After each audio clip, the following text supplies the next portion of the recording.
Schaumburg every day, so it's just this drive gets me. 355. It's 290 that gets on. I'm married to a sound guy. So Oh, you don't take 355? I'll take 355 up to 290. Oh, you don't put past that. Yeah, a little bit past. Where'd you go? I'm up in Schaumburg every day. Well, where do you get off at? At Woodfield. So Oh, that's a lot of fun. It's 53. Well, River, where'd you get off at no, not to the end. Just Woodfield. Woodfield Drive? Yeah, it What's is. the exit that you get off to go to the Starts with a B. I know what you mean. There's no fun way to get it. There's no fun way. Well, No fun time. helicopter.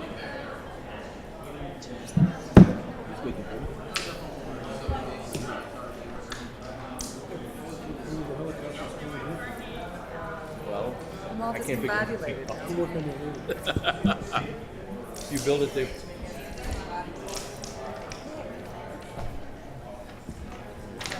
Dave, how are you, Paul?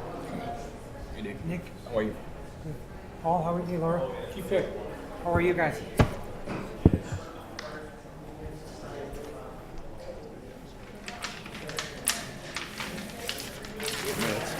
I saw Pat responded that he would be here. 40 people. Oh, okay. I'll leave that for you guys. Mine's all charged up.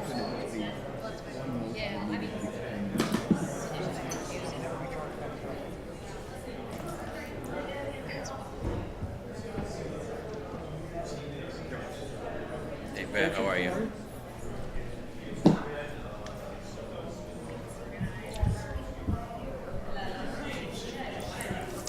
Hi. how are you?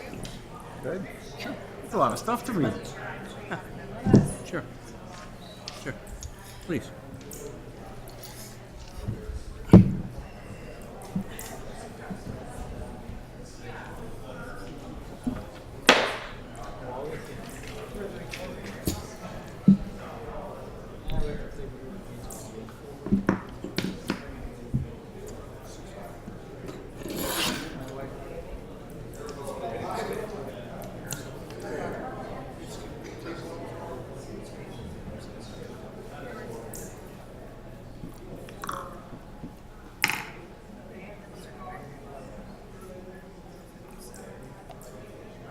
Hundred 159th and Wolf? The planned unit developed with tall grass?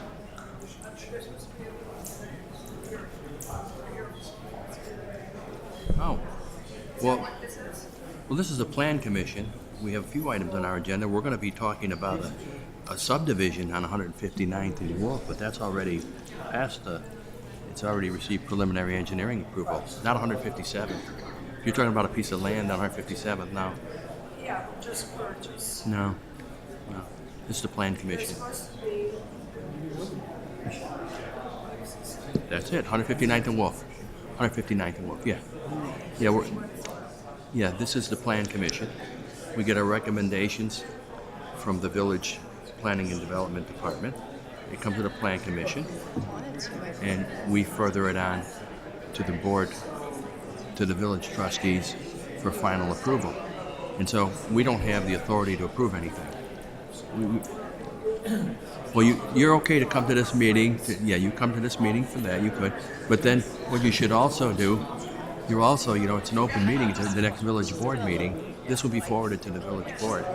And you're welcome to attend that as well. So we'll ask everybody for their input on this today. What? Oh, absolutely. Yeah, no, you're okay then. Yeah. Thank you. So,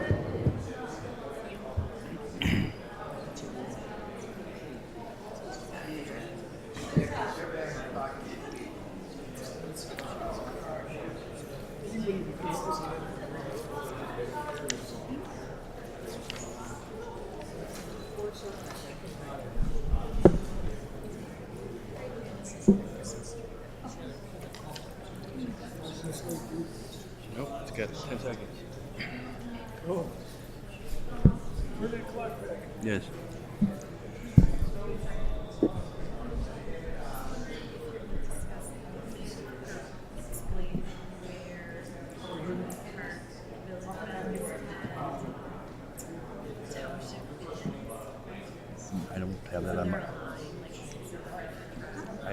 necessarily have that on my agenda, but there are people here from planning that you can ask.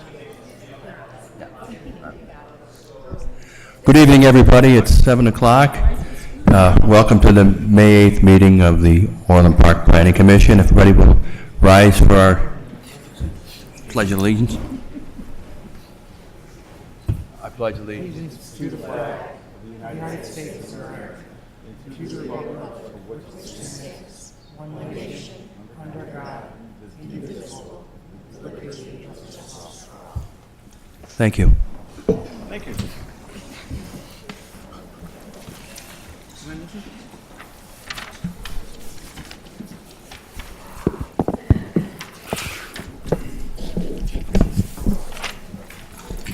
Our first agenda item is the approval of the minutes of the April 24th Plan Commission meeting. Do I have a motion?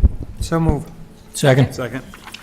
Motion by Commissioner Shalaby, seconded by Commissioner Schussler. All in favor? Aye. Any opposed? Thank you. Move on to public hearings. The first issue is public hearing number 2018-0084, 2018 Land Development Code Amendments 1.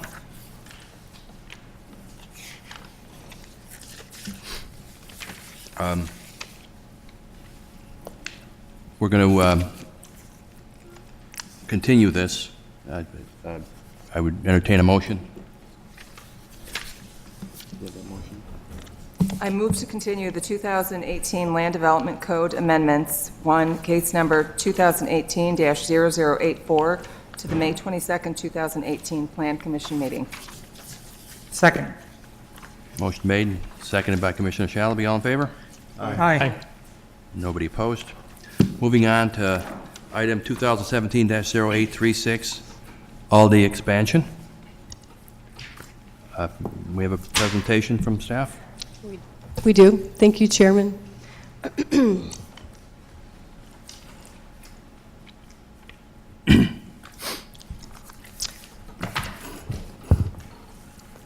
petitioner requests approvals for an amendment to the existing special use permit for Southmore's planned development.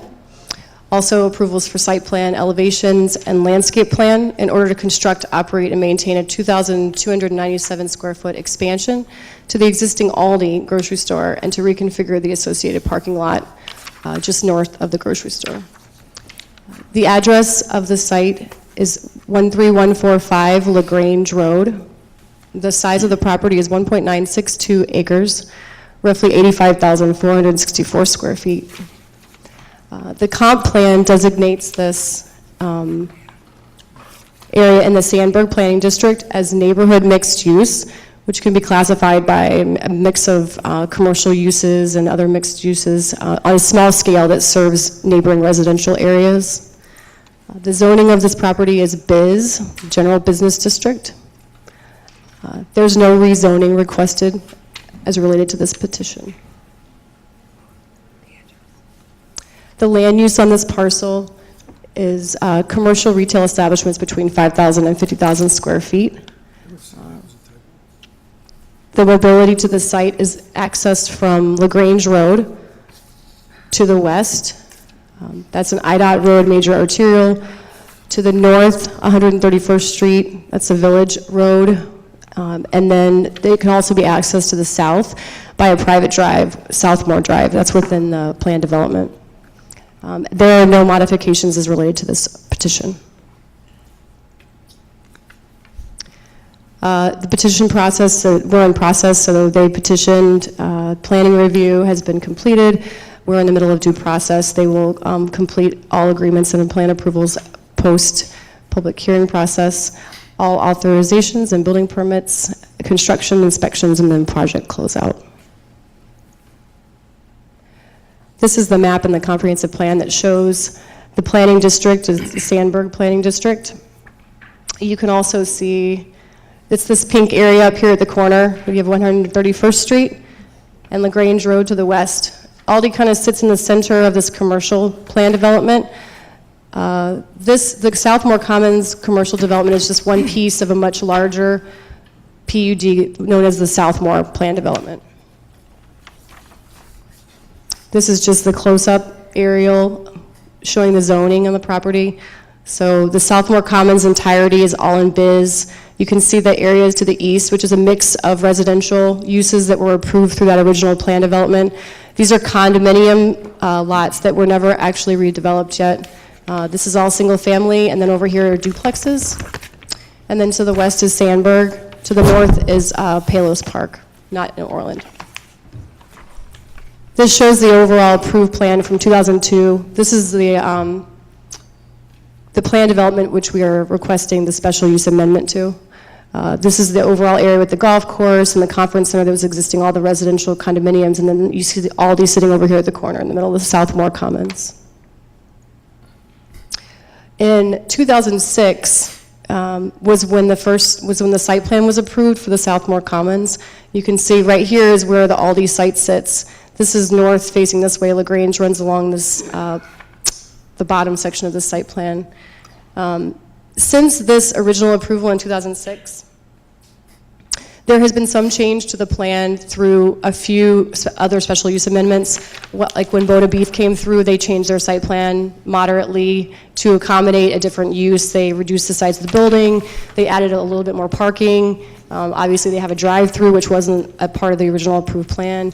The same thing with this mixed-use facility down here at the bottom.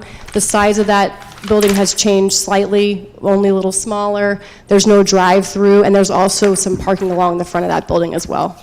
Otherwise, generally speaking, the site plan has been built out as it was approved, with the exception of Lot 5. Up here, if you can look up here at Lot 5, it has not been developed yet, so right now this parcel is still just grass. There's no parking at all associated with that. So current numbers that I'll talk about with the parking do not include what could be added on this site as well. This shows you just the current day aerial. You can see down here where Lot 5 is not developed. Aldi sits right here. This is its main north parking field that serves most of the site. Their parcel goes all the way down here, though, to the bottom. Mixed-use building, Bona's up here at the top, 131st. This is DeVita Dialysis, and then the Chase Bank sits right here.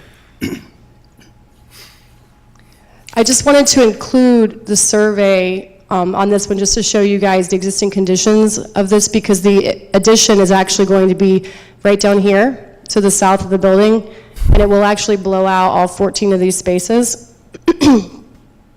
They originally petitioned in the end of 2017, and staff at the time worked with them back and forth for a number of months to redo a site plan, actually. The one you're seeing today is many iterations after the original petition.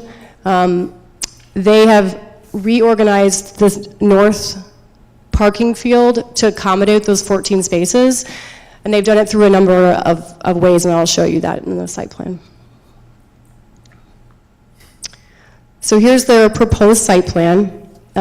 This plan, sorry for changing the orientation, the north is this way. You got 131st over here now, LaGrange is on this side. It just fit the site better to lay it out like this. So this is the existing Aldi building right here. The addition is to the south, or where those 14 spaces were. They did not change the drive aisle or the circulation over here. They just didn't add any new parking, obviously, in that area. The other drive aisle runs this way to the front of the building. Circulation has not actually changed. They're not proposing any circulation changes. What they did was there used to be a truck drive aisle that ran right here to their loading dock, and they have reoriented that. You can see you come in this way, and it really is more straight aligned with the entrance drive. It comes directly into the site now, and they pushed parking along the edge.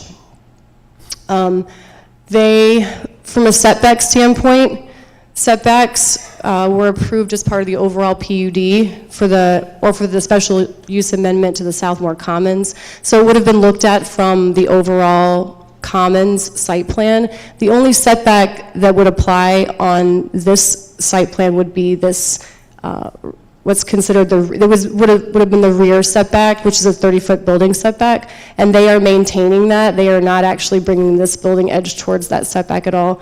They are also maintaining the 10-foot parking setback that was required at the time as well. So no other setback issues. Lot coverage, they, originally this Southmore Commons was approved at 70%. It's allowable up to 75% in this district. The overall site plan for Aldi is actually reducing the lot coverage by 2.8%, which would effectively reduce the overall lot coverage for Southmore Commons. So no issue there as well. They are also not increasing height for the building. The parking, so they have reconfigured this to incorporate the 14 spaces that they blew out. They've also reduced their parking bays. Originally in the Southmore Commons, originally when Aldi came in, they have a prototype for their parking spaces to be 10 by 20 versus 9 by 18. And they've reduced all their parking spaces to our minimum standards of 9 by 18, and that has helped them gain a few spaces back as well. They've also increased, you can see here, so they put this new drive aisle in, they added a new bay of parking here, and they've actually added there was no landscape island in the middle of the parking lot, but they've actually added quite a large parking island in the middle, and it's been fully planted. So let me just go over the parking numbers.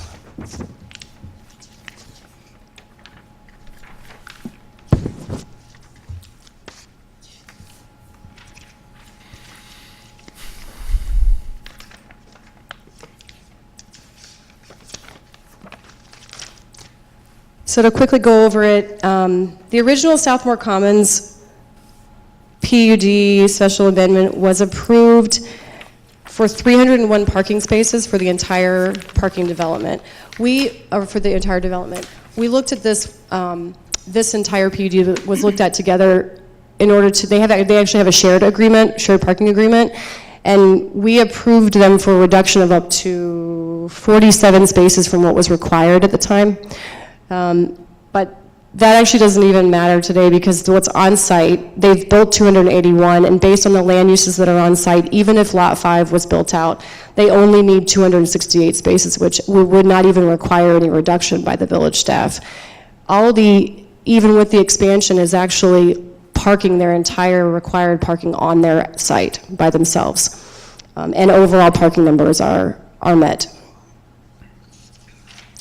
The petitioner did provide a parking evaluation that reviewed peak parking occupancy needs, and actually that was even further reduced by what they showed. It showed that the site needed 243 spaces.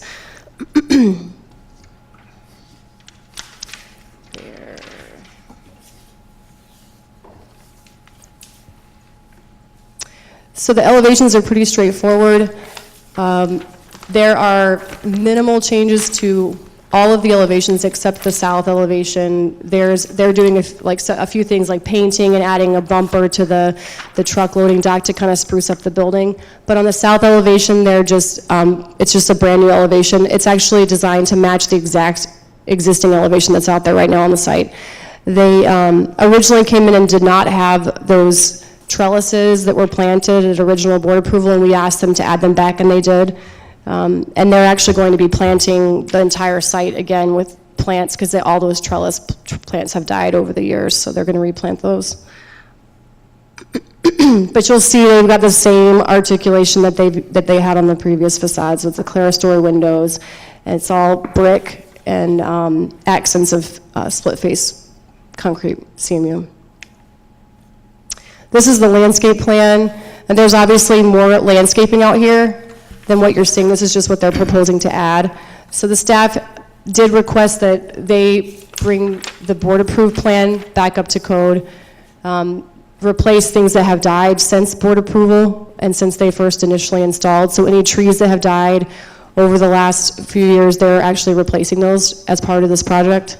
They're also replanting all those trellises, as I mentioned. They're providing a new landscaping foundation area along the back of the new expansion.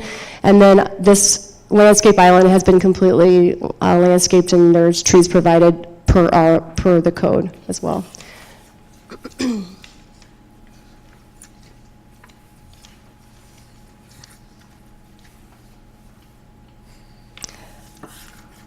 The only other thing I'd like to add is that they do have preliminary engineering from Seabell, with some very, very few items to take care of at this point. So that completes my presentation. Thank you very much. Is the petitioner present? And if so, if you'd like to, you're welcome to come up and make a presentation. We will need to swear you in, of course. You swear to tell the truth, the whole truth, nothing but the truth, and matters before the commission this evening? I swear. Thank you. Your name and address for the record? I'm Casey Mazars with Manhard Consulting, representing Aldi's civil engineer. Our address is 900 Woodlands Parkway, Vernon Hills, Illinois, 60061. All I wanted to add was that this expansion is a nationwide directive that Aldi is adding to all their stores. It's in order to add more refrigerator space to allow for more fresh produce that their customers are now requiring. That's all I wanted to add. Thank you. I have one more thing to add. Please. I'm sorry. Please. I forgot to mention that we did notice that there is no bike rack on site during our review, and that in 2005, when the original site plan was approved for this PUD, it was required that every tenant, every building would put one at their entrance, and actually there's none on any of the sites at Southmore Commons. So as a condition of this approval, the staff would like them to add a bike rack at the entrance to Aldi. So. Thank you. Again, this is a public hearing. If anybody from the public has any comments or questions, you're welcome to come up to the podium and be sworn in.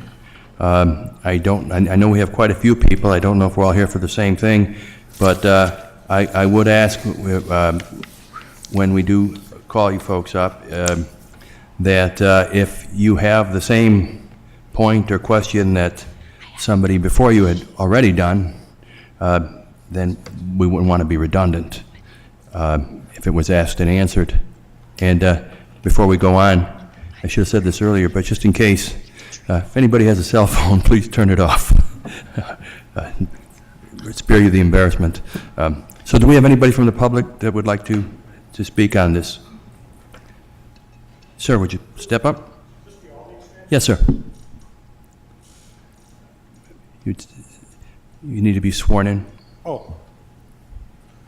You swear to tell the truth, the whole truth, and nothing but the truth, and matters before the commission this evening? I do. Your name and address for the record, please. Bob Griffin, Griffin. I'm at 13353 Callan Drive. That's a subdivision adjacent to Aldi. He's in Sophomore. So they're taking a vacant lot, right? Are they taking a vacant lot? No. Oh, No, I see you. I just walked in. You're right. No, the vacant lot, the undeveloped lot is Lot 5, and it's remaining that way. They already owned a piece of land Right. to their immediate south, and they're just expanding 2,000 square feet onto that. oh, okay. Yeah. Because the sign was posted in the vacant Yeah, lot. well, right. That's all they're doing, and just realigning some parking spaces. Great, good to see it. That's it. Yeah, that's Great, thank you. all I wanted to know. Yeah, sure. Is there anybody else? I'm not going to get on the mailing list. Okay, in that case, I will entertain our commissioners. Commissioner Schussler. A couple of questions for the staff. Have you heard anything about Lot 5 being developed? I believe there has been some movement on it, but there has been nothing officially petitioned yet. And you are aware why Lot 5 hasn't been developed, aren't you? I am not.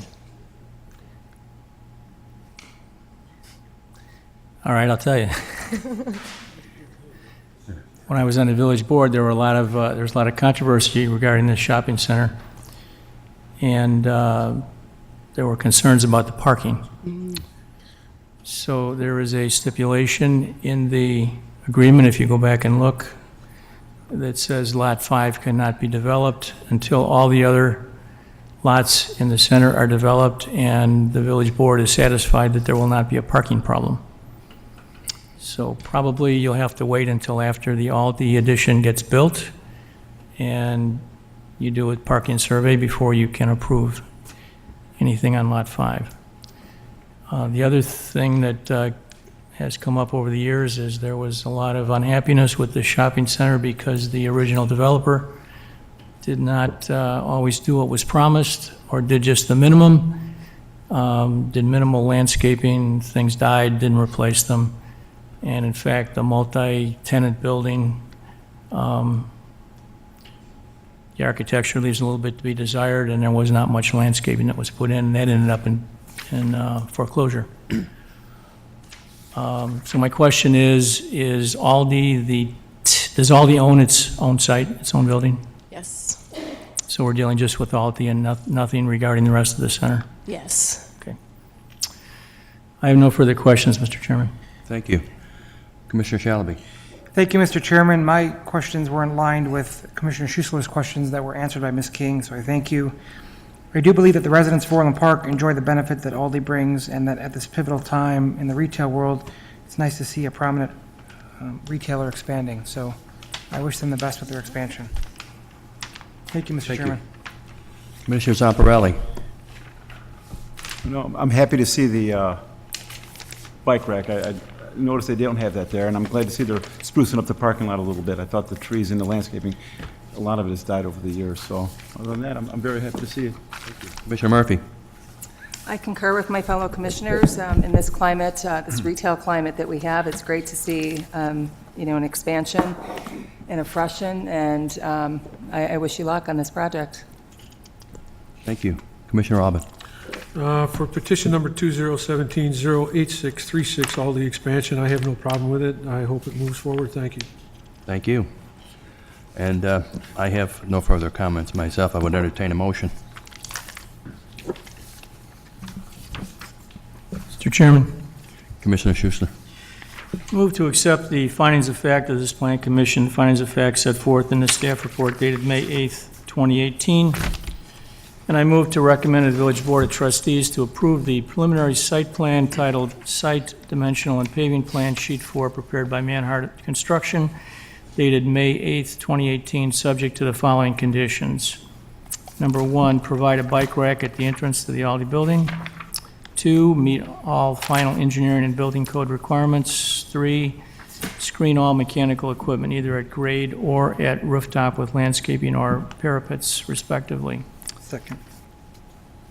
We have a motion and a second. Second? All in favor? Aye. Aye. Go on. I further move to recommend to the Village Board of Trustees to approve the elevation drawings titled Exterior Elevations, Sheet A.201, prepared by Manhart Construction, last revised April 19, 2018, subject to the following conditions. Number 1, submit a sign permit for all proposed signage. Number 2, meet all final engineering and building code requirements. And number 3, screen all mechanical equipment either at grade or at rooftop with landscaping or parapets respectively. Second. Motion and a second. All in favor? Aye. Aye. I further move to recommend to the Village Board of Trustees to approve the preliminary landscape plan titled Landscape Plan Sheets 9 and 10 prepared by John Bradley Dethloff and submitted by Manhart Construction dated May 8th, 2018, subject to the following conditions. Number 1, submit a final landscape plan and all required supporting documentation in coordination with final engineering submittal. And number 2, screen all mechanical equipment either at grade or at rooftop with landscaping or parapets respectively. Second. All in favor? Aye. Aye. Nobody opposed? Continue. I further move to recommend to the Village Board of Trustees to approve a special use amendment for Southmore, subject to the same conditions as outlined in the preliminary site plan motion. Second. All in favor? Aye. So moved. Mr. Thank you. Chairman, can I Good just luck. make one point? Good luck to you. Listen, the address on the top of this sheet is wrong. Just wanted to be aware of that. Thank you. You're welcome. Okay. The next matter before us is item number 2018-0021, the Villas of Tallgrass, rezoning site plan, subdivision elevations, landscape plan, special use permit with modifications. And All right. Jane? Okay, this petition is for approvals to construct 38 duplex ranch condominium units. And this property is located on 167th Street, just east of the Metro tracks. It's about 11 acres in size. It's currently an unincorporated Cook County, so all of the approvals that are being requested are subject to annexation into the village. And the annexation, consideration, and public hearing will be at the board level. Currently, it's being used large lot, single family, and agricultural uses. A development process, this is the typical development process, and we are at the Plan Commission stage. After the project receives a recommendation from the Plan Commission, it will go to two more committees, the Development Services Committee and the Village Board of Trustees for final approval. This is an aerial to kind of give you an idea of the context of the proposal. This is the development site right here, about an 11-acre site. You can see the primary access road is from 167th Street, which is a Cook County arterial. All of the major roads around this subdivision are established. And then the other major street is 108th, which is also a Cook County road. The nearest signalized intersection is at between those two, the intersection of those two roads. You can see the Metro rail line along the west. The nearest Metro station is up 159th Street. You can see that the site is pretty much surrounded by residential uses. Both single family and multifamily. The kind of darker, the brownish color is the multifamily, and the gold, single family.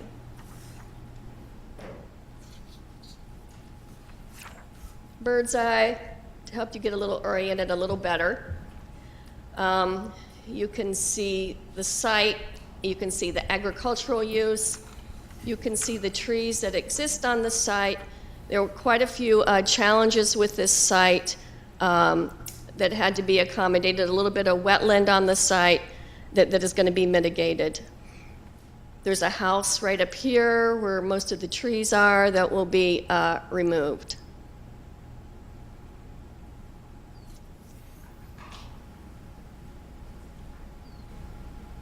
Another aerial that kind of shows the site and the surrounding conditions. You can see a low point in the center of the site. You can also see the stubbed Scarlet Drive, which was stubbed in the years past with the anticipation that it would be extended in the future. There was also consideration, some of the earlier concept plans showed an access road from Sheraton's Trail that extended on to 104th. However, the petitioner has opted to access the site from a north-south road that connects to the Scarlet Drive stub, and then a new curb cut onto 167th Street. You can also see the existing pond to the south here. Comprehensive plan, this is a part of the Grasslands Planning District. This is the location of the development site, and the comprehensive plan recommends that it be used for mixed residential in an R4 zoning district. So this is the proposed site plan. This is oriented differently. This north is to the right here. You can see it connected to Scarlet Drive, extending all around, and tying into 167th Street at a new curb cut that's just opposite Grant's Trail. There are going to be 21 lots. 19 of those lots are going to be duplex lots. So this is a little different than some of the multifamily that we have, in that these will be privately owned duplex lots, 19 of them. And then another lot for the stormwater, and another lot for a park site that will be dedicated to the village. Typical unit, there'll be 38 units, is about 2,000 square foot, 2-bedroom. We estimate about 65 residents will be generated from this development. They will be dedicating the half-acre part site here. This is a part of the code-required parkland dedication, which they are meeting. And they are applying for a special use permit from the village to remove the wetlands. They have also applied with the U.S. Army Corps of Engineers. They submitted a permit to get approvals to mitigate the wetlands, which they will have to mitigate the wetlands on an off-site. There's off-site wetland mitigation banks that they will contribute to once they get the Army Corps approval. And that's all a part of the final engineering. The site, the project has preliminary engineering approval, but there's still work to be done in the final engineering phase. One of the pluses of this proposal is that it's not a dead-end street, it's connected, which is better for emergency access and provision of services. It's also going to be a publicly dedicated road, and it will meet the same standards as far as street width and sidewalks as the profile on Scarlet Drive that it's tying into. You can see, going back to the wetlands a little bit, you can see where they are. The stippled areas on the map indicate where the wetlands are.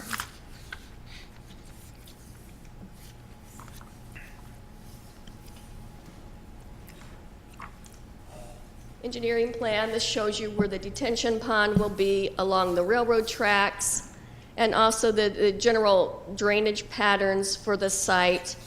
The lots will drain to the pond, to the rear of the homes, to the street, and then on to the pond.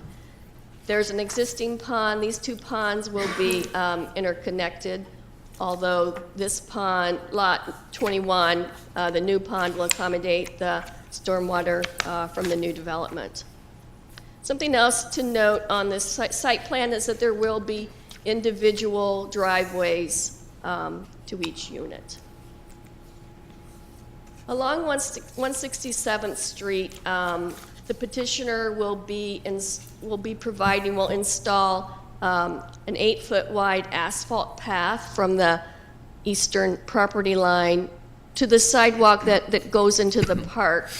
And there will be a portion here that we're asking the petitioner to pay cash in lieu so that in the future, when the bike path is extended, it can match up with the railroad track improvements that will occur over the railroad tracks to extend the trail.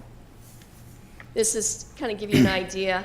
This is a long-range plan for this multi-purpose trail.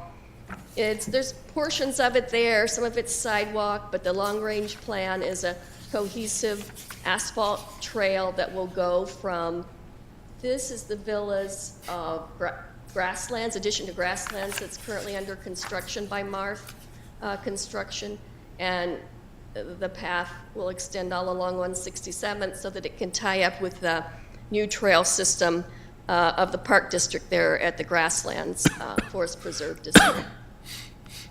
So it'll go from Steeple Chase all the way to 104th. It's not currently funded.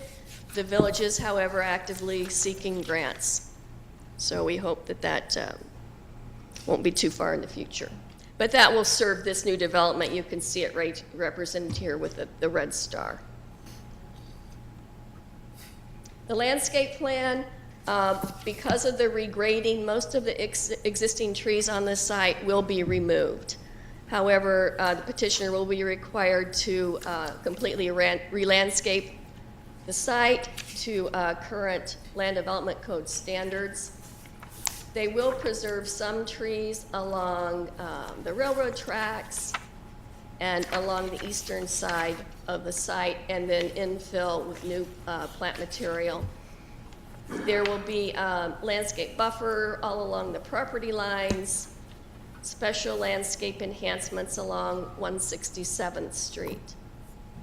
Street trees along the extended Scarlet Drive as well as along 167th Street.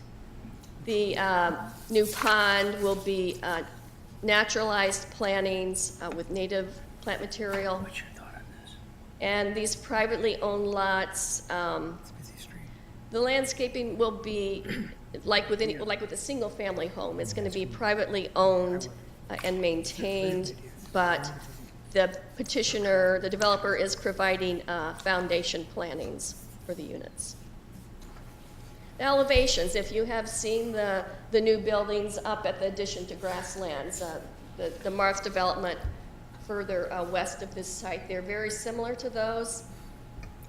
They're ranch condominiums, kind of a unified look. They're mostly, almost entirely brick. So these will be very similar to those. There will be some option for a little bit of variety, though, and there's different elevation options where they vary. The dormer windows, the type of windows in the front, bay or bow, and what kind of trim there is as far as the stone shutters and some of the accent materials.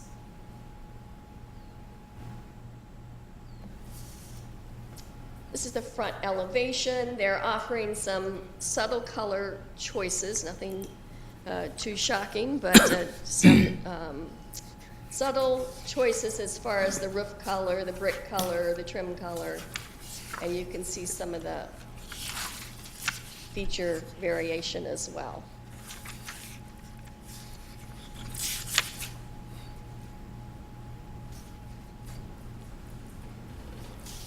Rear elevations.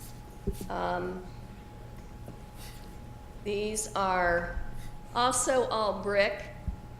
There's going to be a couple of raised gables, one for each unit along the rear with some clerestory windows at the top. There'll be sliding doors or French doors that lead out to the patios. There's going to be also the option for some walkout and lookout units. A lot of the lots have that option depending on where they are, so that elevation will look slightly different as it is extended further down. Black and white elevations with the detail for all the materials. They'll also be providing an enhanced side elevation where the side of the building faces 167th Street. They've added another gable here. If you look back on the color renderings, you can kind of see that most of the side elevations aren't very visible, because they're right next to another building.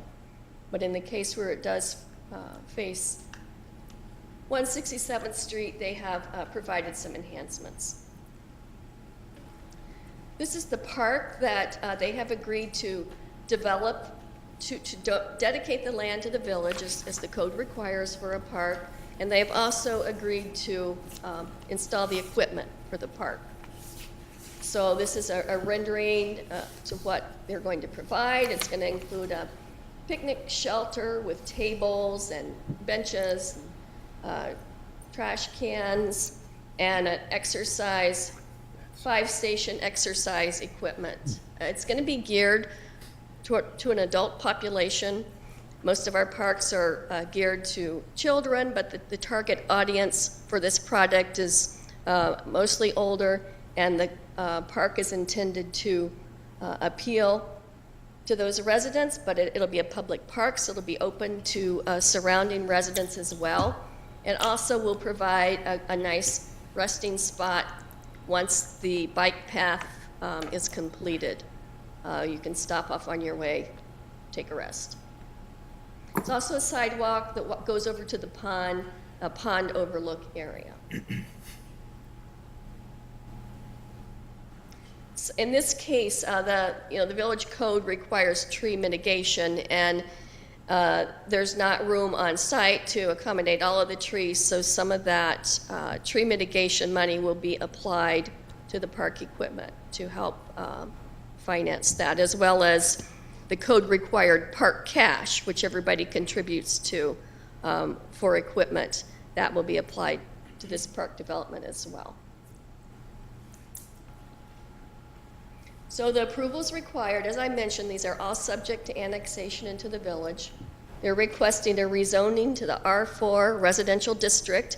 This is the same zoning district as most of the surrounding multifamily. Site plan approval, subdivision for the 21 lots, elevations for the buildings, the landscape plan, as well as special use permits. One special use permit for a planned development because it's multiple buildings with multiple owners, and one, the land development code requires a special use permit to disturb a wetland. So there's a village approval for that, as well as the U.S. Army Corps of Engineer permit. These are the locations of the modifications. Reducing the setback of a wetland, that's because the wetland's being disturbed, so that triggers that modification. Also the reduction in the building separation, increasing the block length from the code limits it to 1,000 feet. This is slightly longer than that at 1,200 feet. It does, however, as I mentioned before, have 2 entrances, which with some of these small infill lots, we get a lot of cul-de-sacs and stub streets, so that is a plus. Also, they're reducing the 25-foot detention pond setback. It's met here along the east side of the pond. It's 15 feet, which allows for access for maintenance. And it's also, the high water line is also at least 45 feet from any building. The maintenance access is, will be less than 5% along this side of the pond. However, in order to meet the grades that the pond needs to meet to function, to drain the site as well as to connect to this pond, in order to do that and to preserve some of the trees along here, the 5% maximum slope couldn't be met everywhere, as you can see right here. It's just too tight. As I mentioned before, to modify the tree mitigation requirements, they will be providing tree mitigation, but it may be targeted, some of it's going to be targeted toward the park, which varies from what the code says. Another modification, you'll see that the street turns in this manner. The code has maximum radiuses. They have to be a certain length. These are tighter than what the code allows. But in this case, it offers the advantage of actually slowing the traffic. Yeah. In order to meet the code, it would go something like this. But as you can see, that would trigger variances with the lot setbacks. So this seems to function better for this product.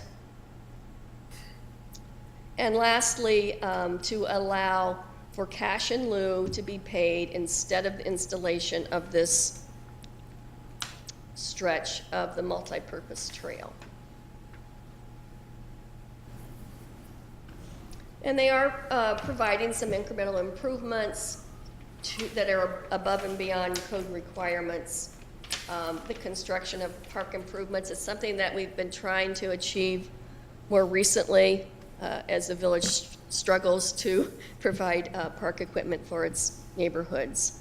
And as I pointed out, they've provided some building architecture that's a little bit above and beyond code requirements, including the enhancement of the side facade facing 167th Street.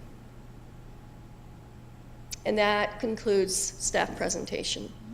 Thank you, Jane. Thank you, nice presentation. Is our petitioner present? Yes, sir.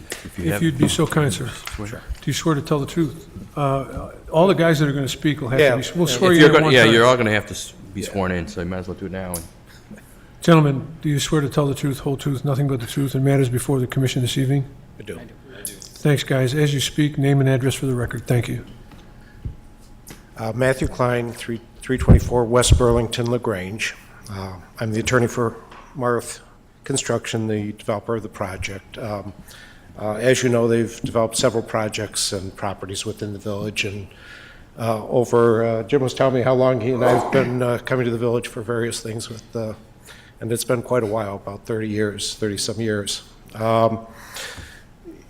Jane covered about everything we can say about the development, so we're here and we'll respond to questions, and Jim and Jim Jr. are very much looking to continue development of a product that's been very successful in the village. Thank you. Thanks, sir. Anyone else would like to come up and speak? Okay, great. This is, again, it's a public hearing.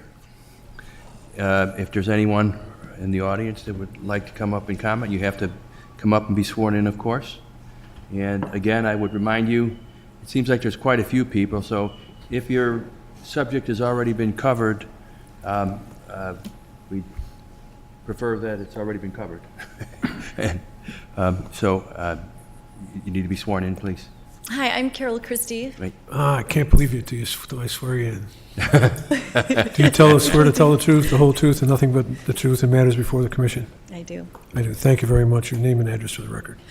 Carol Christie. I live at 10924 West 167th Street, so I'm pretty much across the street from this, except that I am on the west side of the railroad tracks versus this being on the east side. My big concern is, as of right now, I see 167th Street as the speed limit is way too fast for the amount of traffic that goes on it. Between 108th and Wolf Road, there's probably about 10 driveways and probably 6 exits or more, maybe it's 8, for the different developments going on to 167th Street. It's just 2 lanes. There's no middle lane like there is on 179th Street. So I see the speed limit's 40. I see cars routinely going 50 miles per hour down there. Cars will routinely beep at other cars when they slow down to turn into their subdivision, and this would just add additional vehicles going on to 167th. My personal opinion is, 167th east of LaGrange and west of Will Cook slows down to either 30 in Tinley Park or 35 going west. But I see 167th Street being a slower road, because it's not built as wide as 179th and 159th, and it seems like people should go north or south to get to those roads to then do the east and west transit. So I'm not sure how that occurs. I'm not sure who, because I think some of it is Cook County, right? Right. All of it. It's a Cook County It road. is Cook County, Yeah. and it's obviously it's not within our scope to reduce speed limits, but certainly, what would Jane? What would if somebody wanted to appeal to the county about the speed limits, and what would you recommend? I don't know. I don't really have a contact but probably on the website you could probably find the appropriate Yeah, so contact. County Highway Department.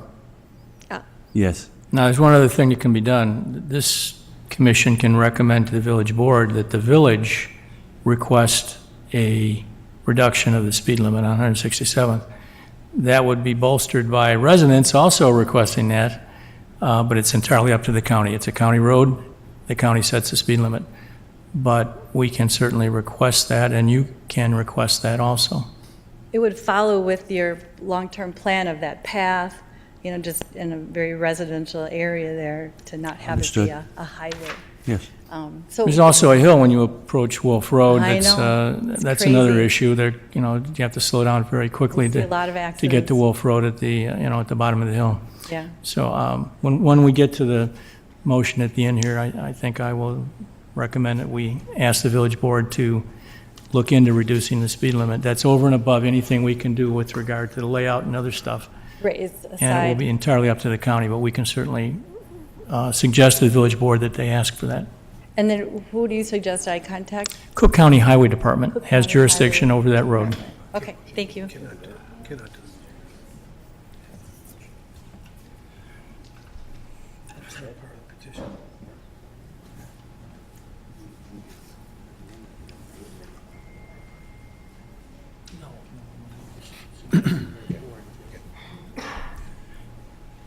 Looks like we have a group of people up here to speak. So if you're all going to speak, you all have something different to speak about. You need to be sworn in, and we will take care of your questions individually. Maybe they have one spokesman. You have one spokesperson for the group, is that it? I'll start it up. Okay, Well, well, if- sir, okay, would you please be sworn in? Individually. How many people are going to speak, by the way? Show of hands. I think anyone, I mean, I am, but Just one, we can all be sworn in. we'll go with your spokesman, and then you'll have to be sworn in individually. And as the chairman said, if the spokesman covers your topic, there's really no need to talk about it. Thank you. Here we go. You ready? You swear to tell the truth, the whole truth, and nothing but the truth in matters before the commission this evening. I do. Thank you very much, sir, and your name and address for the record. My name is Arvind Balagani, Balagani. Would you say that again? Sure, Balagani. That's Balagani.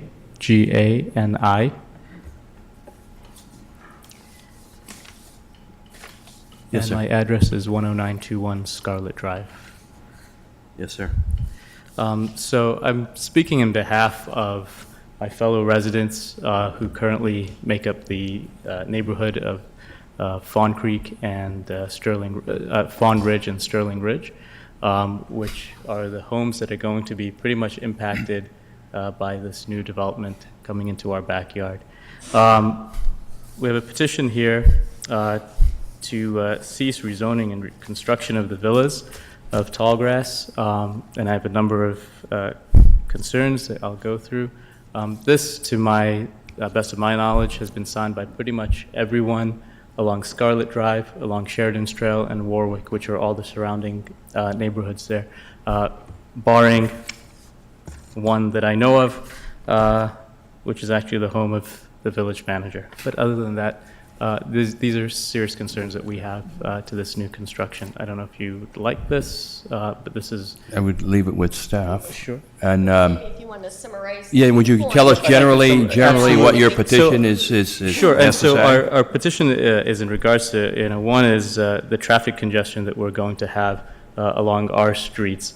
Right now, there's a single entrance into Landings Drive that already is somewhat busy in the morning, especially during bus routes and just various times of the day. As you can imagine, now we're going to be extending Scarlet Drive out.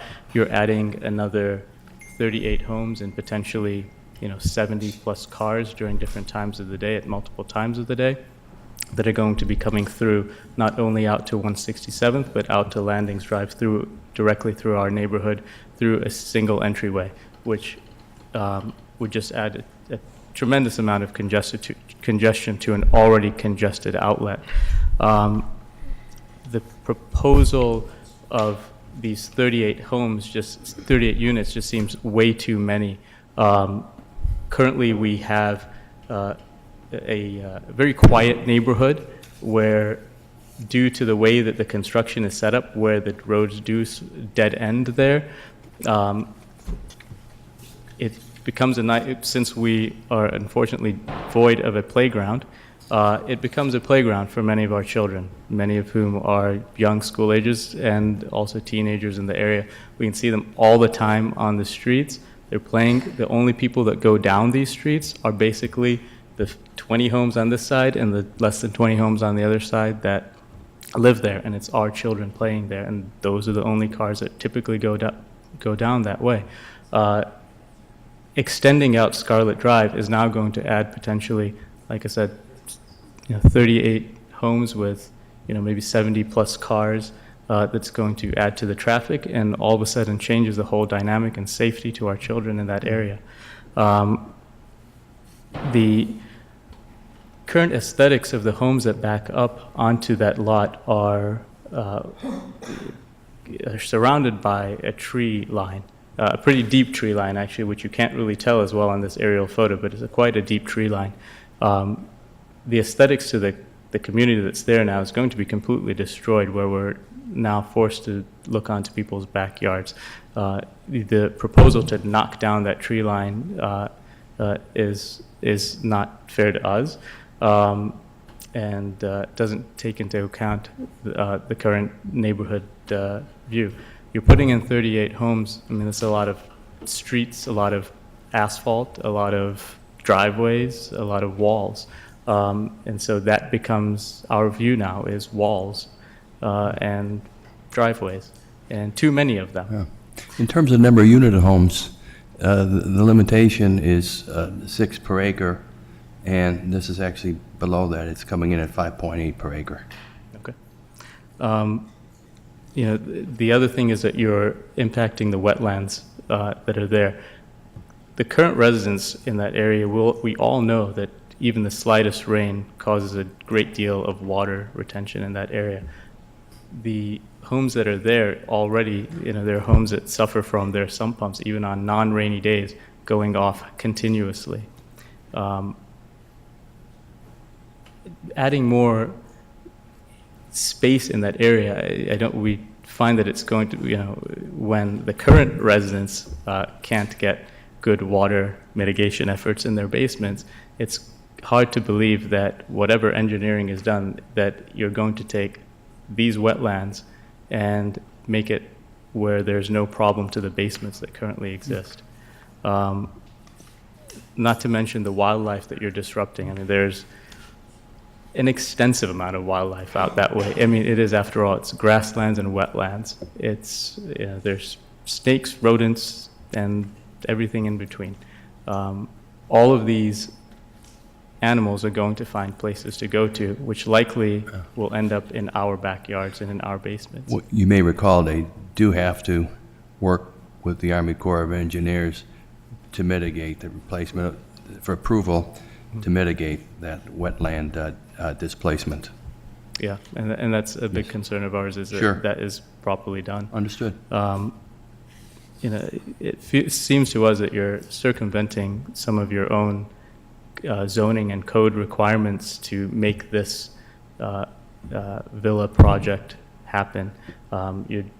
These were zoning requirements that we were all required to adhere to when we built our homes. There is a certain space in between our homes. There's a certain amount of backyard, front yard, and aesthetics to the area. You're now trying to crunch in closer together more units, and, you know, put backyards back to back, closer than they should otherwise be. The way that you're proposing to, you know, just extend Scarlet Drive out through this very long way, you know, this was, you know, interestingly, we were all sort of taken aback when you said that this is a benefit of extending Scarlet Drive. Our neighborhood do not see that being a benefit to us at all, and actually find it to be a danger to us and to our children. Yeah, I believe the benefit was to let it empty out on 167th Street as it was presented. That's not a benefit to us. Yeah. I mean, we Understood. empty out onto an already busy 108. Right. You know, this is just adding to more people that will come through Scarlet. Sure. And the through traffic that is going to impact us. We feel that this will impact our property values, as the current residents here, they're all single-family homes. The current setup is more of a duplex and a different type of home that we're potentially going to be backing into. Okay, well, it seems, Mr. Balagani? Yeah. Am I saying it right? Yes, sir. Thank you, yes. I could see you have issues with the traffic, with water mitigation, safety, trees, wildlife, aesthetics, and property values. Mm-hmm. Did I understand you correctly? So far. So far, or you have more? Yeah. Well, I mean, I think that probably puts most of it into perspective. Yes. You know, we don't really see any neighborhood benefit to us. You know, at the least, you know, you have a park that is not even catered to our children. It's a project that is being done completely without our thoughts in mind. Okay. Thank you, sir. Okay, thank you. Is there anybody from the petitioner that would like to address some of these questions? Do we have an engineer present, or? We have an engineer, but if you wish, we can Well, I mean, if you had any, Respond at the end. responded, I mean, yeah, we could at the end, because, you know, Your choice. we could particularly, you know, I'd like to, some responses as, pretty much as, So, please, yes. if I may interrupt, could we give you this, our petition of dissent, so that can be entered into your records? Yes. Should I give that to you? Please. Thank you. Thank you very much. Are you jumping? Yes. The issues, again, I'll repeat them, Sure. we're about traffic congestion and water mitigation and safety and property values, aesthetics, wildlife, and tree mitigation. Quite a bit there. It's quite a list. Let me start. There aren't very many villages that plan as thoroughly and comprehensively as Orland Park. This is a site that is kind of the hole in the donut. Orland Park has planned for how development is going to occur in the grasslands area. You have planned, and your village has planned, for this to be ultimately upon annexation into your R4 zoning. The Marth Company is actually proposing a less dense single-family home style than could be developed on here. These are attached single-family homes. You've seen them at the grasslands. They are a quality product. They're attuned to a empty nester, an older couple, family. That couple probably has fewer trips per day in cars, one thing. But when you look at the site plan, and Jane, if you could put the site plan up, either one.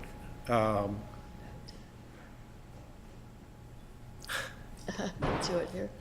Well, there we go. The site plan plans for a connection to Scarlett. Scarlett was stubbed many years ago when the neighbor's property was developed by whoever the developer was. I'm not particularly aware who that developer was. But the stub was purposefully left so that it could feed through this property to connect to 167th. We've provided that street connection, and for the residents of the new development, more likely than not, they will enter and exit off 167th because it's more convenient rather than go south through Scarlett. I think you will find more of the residents on Scarlett and the other street coming through our property to get to 167th again, because I think they will find it more convenient in their traffic pattern. The attached single-family product has very much the characteristics of a single-family home. It just has one common wall on the south end adjacent to the 5 homes on Scarlett. We have 6 units. We have 3 lots. The borders and the divisions of that property, because the one is a triangle, you actually have 5 homes adjacent to 5 homes. I don't think that's an unreasonable density, and I think that's actually good planning of our property. The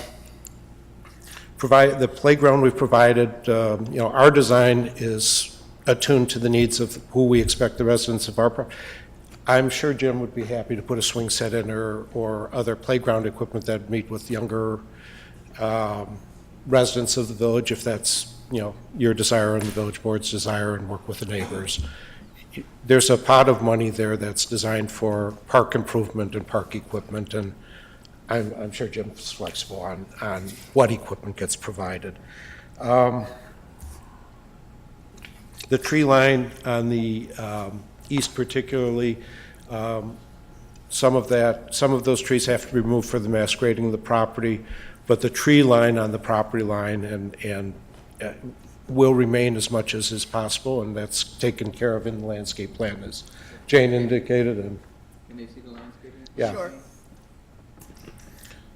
Yeah, so the tree line along the eastern border and will largely remain, as are most of the existing trees on the south border. Those are probably new trees. I don't think there's many trees on the south border. Tree line on the west to the railroad, that is designed to set back from the railroad as far as possible so that tree line can be remain in place as much as is possible. As far as the wetland, in order to remove a wetland, the hurdles that one must go through are very intense, both with the village and with the Army Corps, and the Marth Company's been working on this for about a year, I think, with Design Tech and other consultants to meet the requirements of both the village and the Army Corps, which are very extensive. The provision of new detention from a new subdivision, your ordinance standards are quite high, much higher than what Reclamation District used to be. Because of that, the water from our project is designed to go into our detention pond and have some combination with the detention pond to the south. We probably will improve the drainage from any adjacent lands. Certainly there'll be less runoff from our property onto others because we have to maintain that on our site. Did that cover the question? I don't know if I missed anything. I think so, Okay. pretty much. Thank you. Thank you for So- coming up again. Yes. Did you have anything to add, Jane? No? No. Somebody else? Can we swear you in, sir? Sure. You swear to tell the truth, the whole truth, and nothing but the truth in matters before the commission this evening? I do. Thank you, sir. Your name and address for the record. Manolin Santos, 16818 Sheridan's Trail.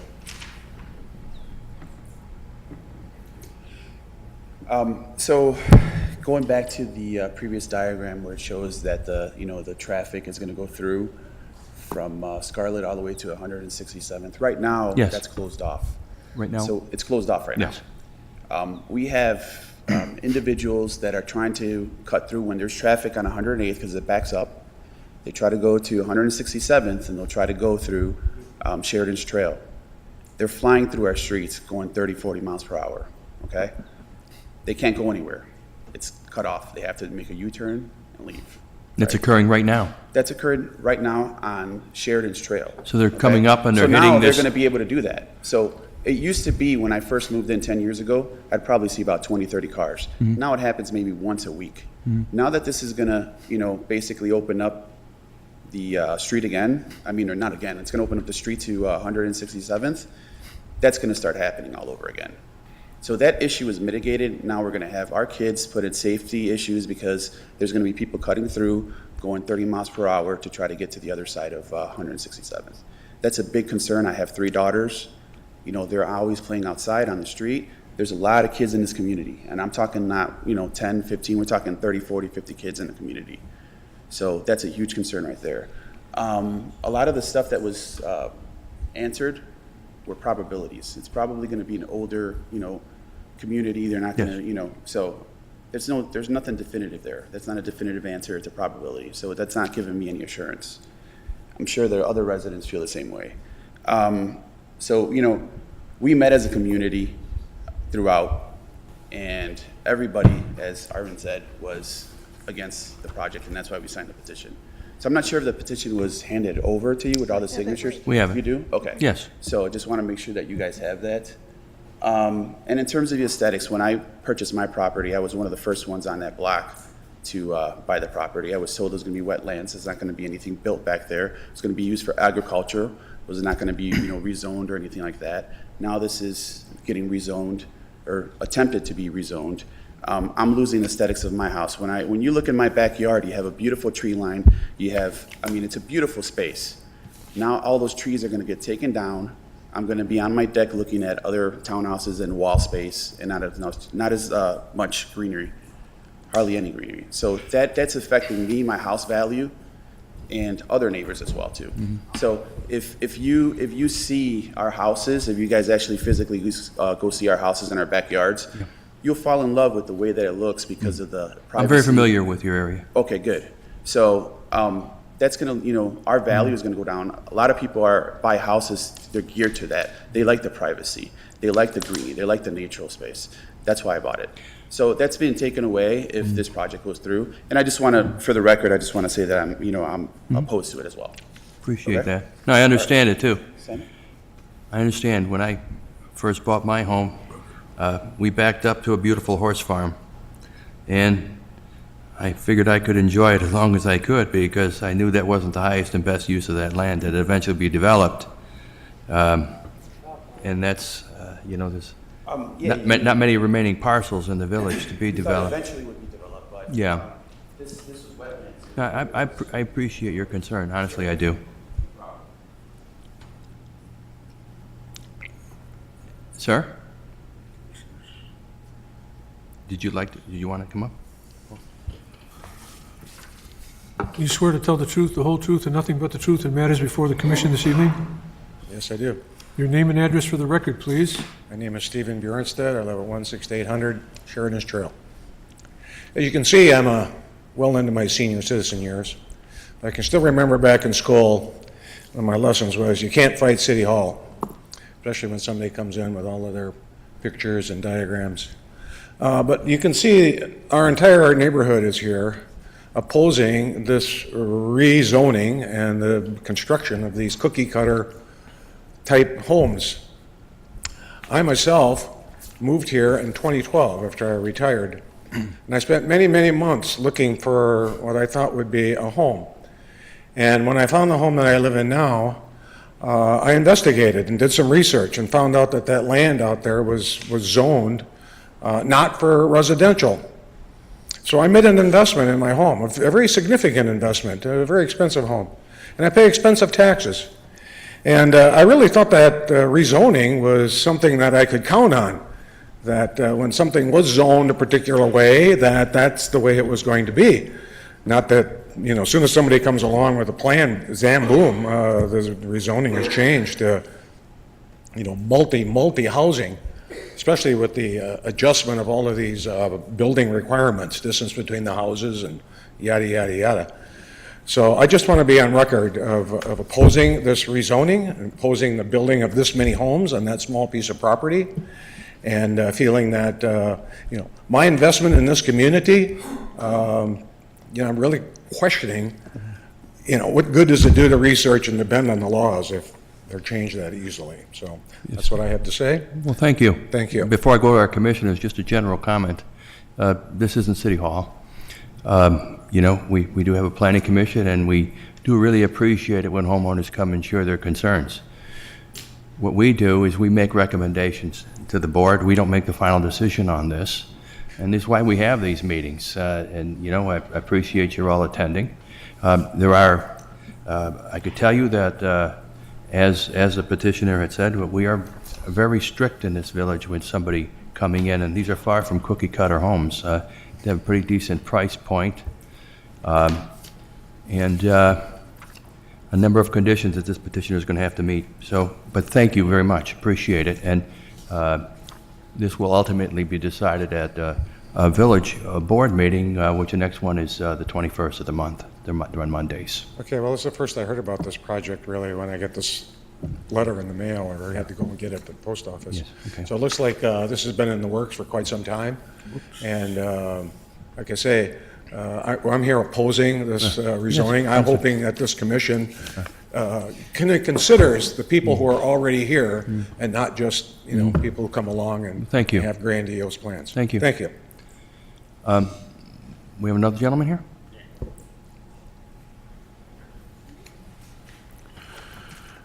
Are all four of you going to speak at one time? No. there's Just one individual? Just me. Okay, thank you. Your name and address, let's do this. Do you swear to tell the truth, the whole truth, and nothing but the truth in matters before this commission? I do. Your name and address for Bob the record. Richardson. I live at 167 12th Sheridan Trail. I'm here with these people, and everybody want to raise their hand? Because I just want to tell you, I just want the lawyer and you guys know, we live at Shenandoah South. We abut against your property that you're building, okay? So we're that dead-end street with the townhouses, okay? So we're on the east end of your trail. So it's Shenandoah South, okay? So if you want to bring it up, you can bring it up. Because I'm in agreement with what they said, but you ain't gonna stop it. And I'll tell you a quick story. My grandmother owned a real big farm in Waukegan, eminent domain, killed it, and now it's Waukegan Airport. So we can't stop you. Mr. Richardson? I'm not gonna try to stop you, but. Mr. Richardson? Yes. Could you kindly I'm direct your comments to the commission, To please? you guys. Thank you. I brought pictures. because the back of our house, which I want to show them, the back of our house on the west side of our townhouses is our retention pond. So, who can I show them to? The engineer, or you guys want to see them? Give them to staff. Staff is here. You can Okay, share them with so staff. here's the pictures. At the north end of the townhouse is a 4-foot wall, okay? It continues on.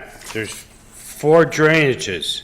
All those drainages go into their cornfields, okay? I need to know where our water, our retention pond, where our water runoff is going to go now, that they're going to be building into. Because if you look, that's our retention pond. That's my backyard. Okay, so I need to, that's one. So if you look here, that's Nancy's backyard. That's hers. It's 4-foot wall. Okay? If you go all the way to the end, to the north end, it's a 3-foot drop off. So they're talking about leaving up the trees. I need to know, my first question is, where's the water going to go once they build the houses? Because right now, those sewers just drop down, there's about 100 feet, I can tell you exactly, because I had engineers come out to look at it. I bought my parents passed away, and I bought the house from a trust. I had 2 engineers that worked for me come out and look at the land survey, and they told me exactly where it went. It went 100 feet into the cornfield. That's where it ran off to. So my question to these people are, where is the water going to go to for all of us? And we'll try to answer that. That on the west side. The one thing that's really good is the net density could have been a lot bigger. You're only doing 2. You could have did 4. So I appreciate that. Okay? The buffer conservation area. No, I know that. I did my homework, guys. You obviously did. I did my homework. If you only knew what I did before I retired, you understand why I know this. The buffer conservation area, I don't agree with just leaving the trees up there. I'd rather have it landscaped with evergreen trees. Okay? I'd rather have 30 feet and have evergreen trees put up. Okay? The other thing is, I'd like to see their engineering report so I can bring it to an engineering company of myself. And I'll tell you, I can bring it to Passion, I can bring it to Millhouse, I can bring it to Tetra Tech. If you want me to keep on going, I'll name about 4 other engineering companies, but I'd like to see your engineering plan so I can bring it to my engineering people who will look at it and tell me, Bobby, you're fine. Your basements won't flood, because our basements have flooded, and I want to make sure it won't flood no more. We'll address that, but you can... The sidewalks have already been addressed. The average price of the houses are fantastic, because once you build them, my price of my townhouse is going to go up. So I think I've covered everything, but... Be fair. I know, they are, because I ain't going to tell you... By the way, what as far as I have... I ain't going to tell you what I bought my house for, so we'll leave that one alone. Is there anything else you ladies want to ask? Oh, where's the water table at? We'll address your questions. Okay. And by the way, in terms of having your engineer, we have a very good engineering department in the village, and it's gone before our engineering and preliminary approvals has been granted. That's right. And there's a host of conditions. But could you address this gentleman's questions? Yeah, fine. Okay. You're going to have to relinquish the mic, sir.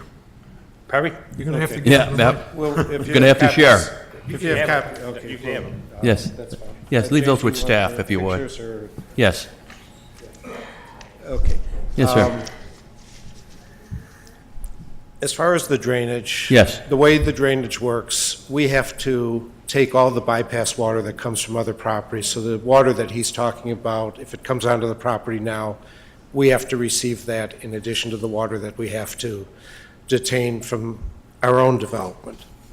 So that's planned for, I'm sure it's been reviewed by our engineer and by the village engineer, and the pond that we've provided on the west side of the site is designed to accommodate that water with some excess space. So if I can paraphrase you, then the engineering has to, the utilities you're putting in, the piping you're putting in, Yes. has to accommodate not only Ours, but yours, but what's coming from the other whatever one. comes onto our site now, we Thank have you. to accommodate. Okay.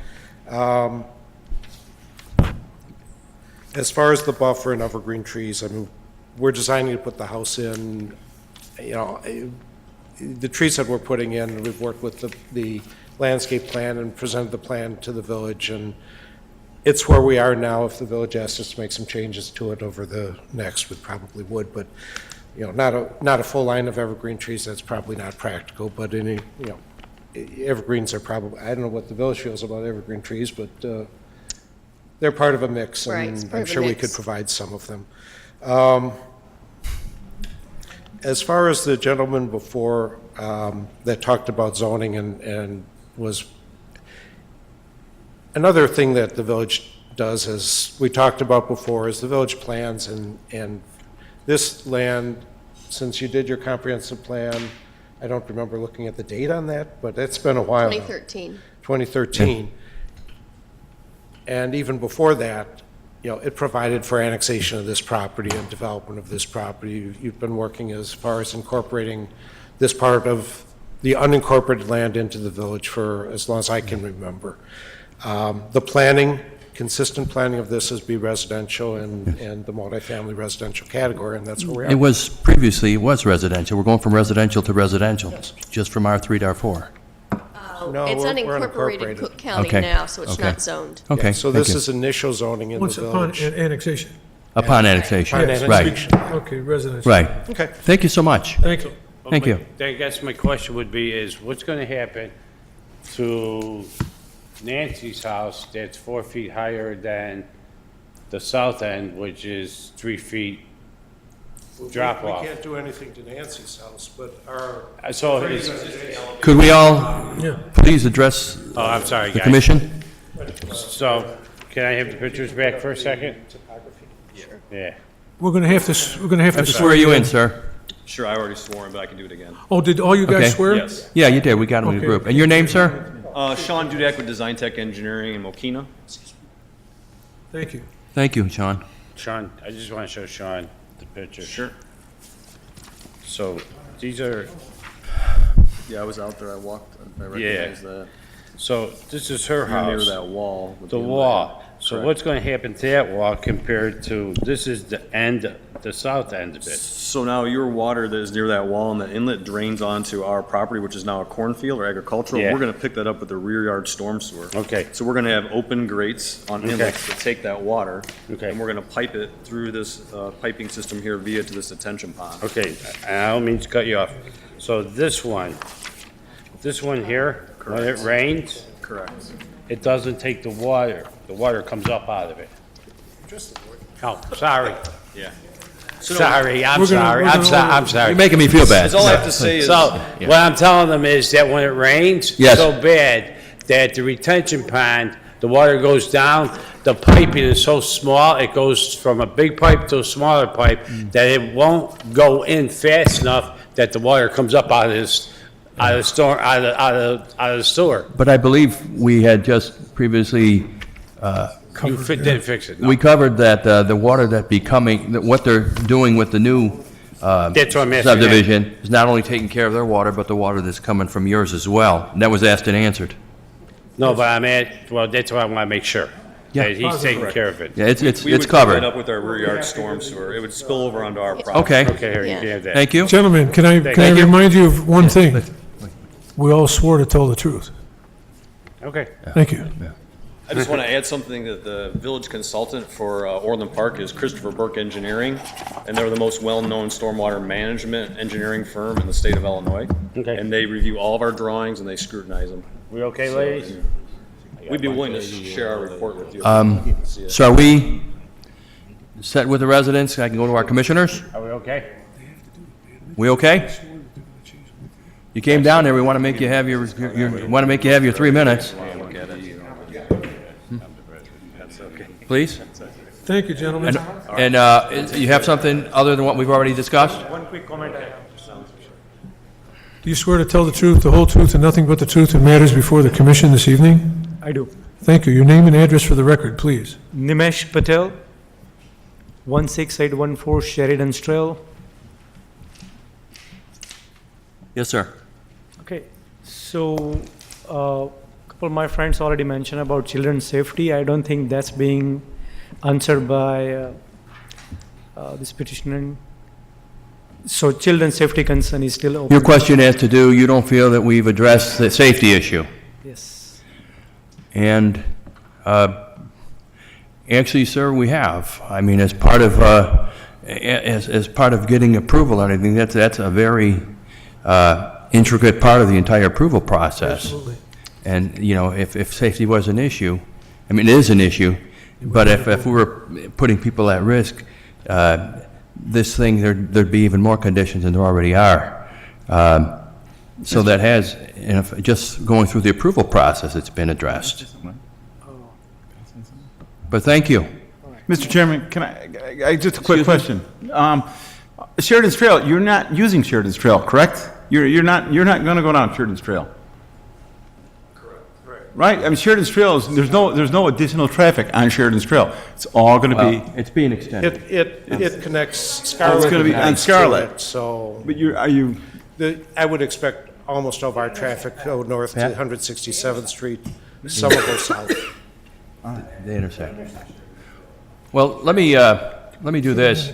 Sure. Let me get the commissioners' comments, and as I call upon them individually, if any additional questions come up, we might impose upon you once again, okay? So can we start with Commissioner Aubin, please? Thank you. The two words that jump out at me from this report is upon annexation. Upon annexation. Ms. Turley, does this petitioner meet the requirements of our land development code? Except for what was listed there, Except the for the modifications conditions, listed. okay. Right, Meets our comprehensive plan, I'm sure? right. Yes. We have in this report that this petitioner is going to have to get together with the Army Corps, make sure things are right. Also, am I correct, Ms. Turley, that this petition has preliminary engineering? Yes, from Seabell. Has preliminary engineering from a very renowned engineering group, if I might say so, our engineers. With that, this petition doesn't go forward unless, from what I counted, there are now 21 different conditions. And the petitioner has not said one word about not meeting them, all 21 of them. And as I read this petition or this motion after the commissioners make their comments, you'll see exactly what I'm talking about. Thank you, Mr. Chairman. Thank you. Commissioner Murphy. Well, I concur with Commissioner Aubin. You know, the comprehensive plan is met. We do have the preliminary engineering. I do sympathize with the residents. I've actually been in a similar situation where I bought and I, overlooked a farm. But I did know that potentially that one day could, go away. What I will say in my own experience, and I wasn't on the planning commission back then, is staff in the village worked very closely with the residents and with the families that had very similar concerns. That is, with traffic flow going by, other homes with children. And they did take our concerns wholeheartedly, and it ended up being a beautiful development.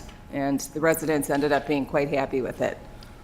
So. Actually, I recall that. You were going to be bordered by a BMW dealership and a rather large one. That was twice. That was Twice. The second time, but Yes. The first time it was other, it was Right. homes that were built across the street from me. And we had a lot of similar concerns. And Yes. Yeah, well, thank you. Yep. Thank you. If I might add. Yes, sir. These two commissioners have just said that our village planners, you're the first concern in everything that they do. How is this going to affect our current Orland Park residents? I can guarantee you that. Ms. Murphy just said it. Thank you. Thank you. Yep. Please, Commissioner Zamparelli. I agree. I have to say, when I moved to Orland Park, it was a cornfield. I used to play in the cornfield. Now it's called Orland Square Mall. So I've seen this town change a lot, all right? And I'll say that they've done a great job, and I think it's kudos to the staff for really keeping an eye on things, in the engineering staff. I know the concern about the water, over there. There was a small pipe that went across 167th Street. So I hope the engineers have really kept an eye on that, because that's the biggest problem I see in this town. But we've put a lot of retention ponds in. There's a lot of thought in Orland Park. I mean, we see less and less flooding in this town because of the engineers and the things that they require. Yes, So- true. Thank you for that. You're welcome. Thank you. Commissioner Shalaby. Thank you, Mr. Chairman. I just have one question for Ms. Turley. How far is the easement that, for the single-family homes that, on Scarlet, how far will their gap be between the townhomes? Did I read it right? Is it 25 feet? 20 feet between, from building That's to fine. building, yes. So, and I don't know if some realize, I mean, Marth has built, you know, there's some residents here from Sterling Ridge. They've built multiple homes in the Sterling Ridge corridor, some recently as, I think, 2017, if I'm not mistaken. I believe as a real estate professional, this is really a fantastic addition to the subject property as well as to the southwest corridor of Orland. There's definitely a demand for ranch townhomes, and I think that this has been proven to be accurate in Marth's recent development off of the grasslands on 167th and Wolf Road, which, of my understanding, was extremely successful based on a quick turnaround and sale.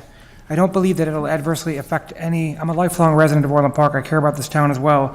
I don't believe from a real estate perspective or as a lifelong resident perspective that I have any adverse effect on any of the single-family homes around it. I actually think the opposite. I'm very happy about the park, which is catering to what we believe to be an adult community, and I think that staff, once again, has done a fantastic job, so I would be in support of this project. Thank you, Mr. Chairman. Thank you. Commissioner Schussler.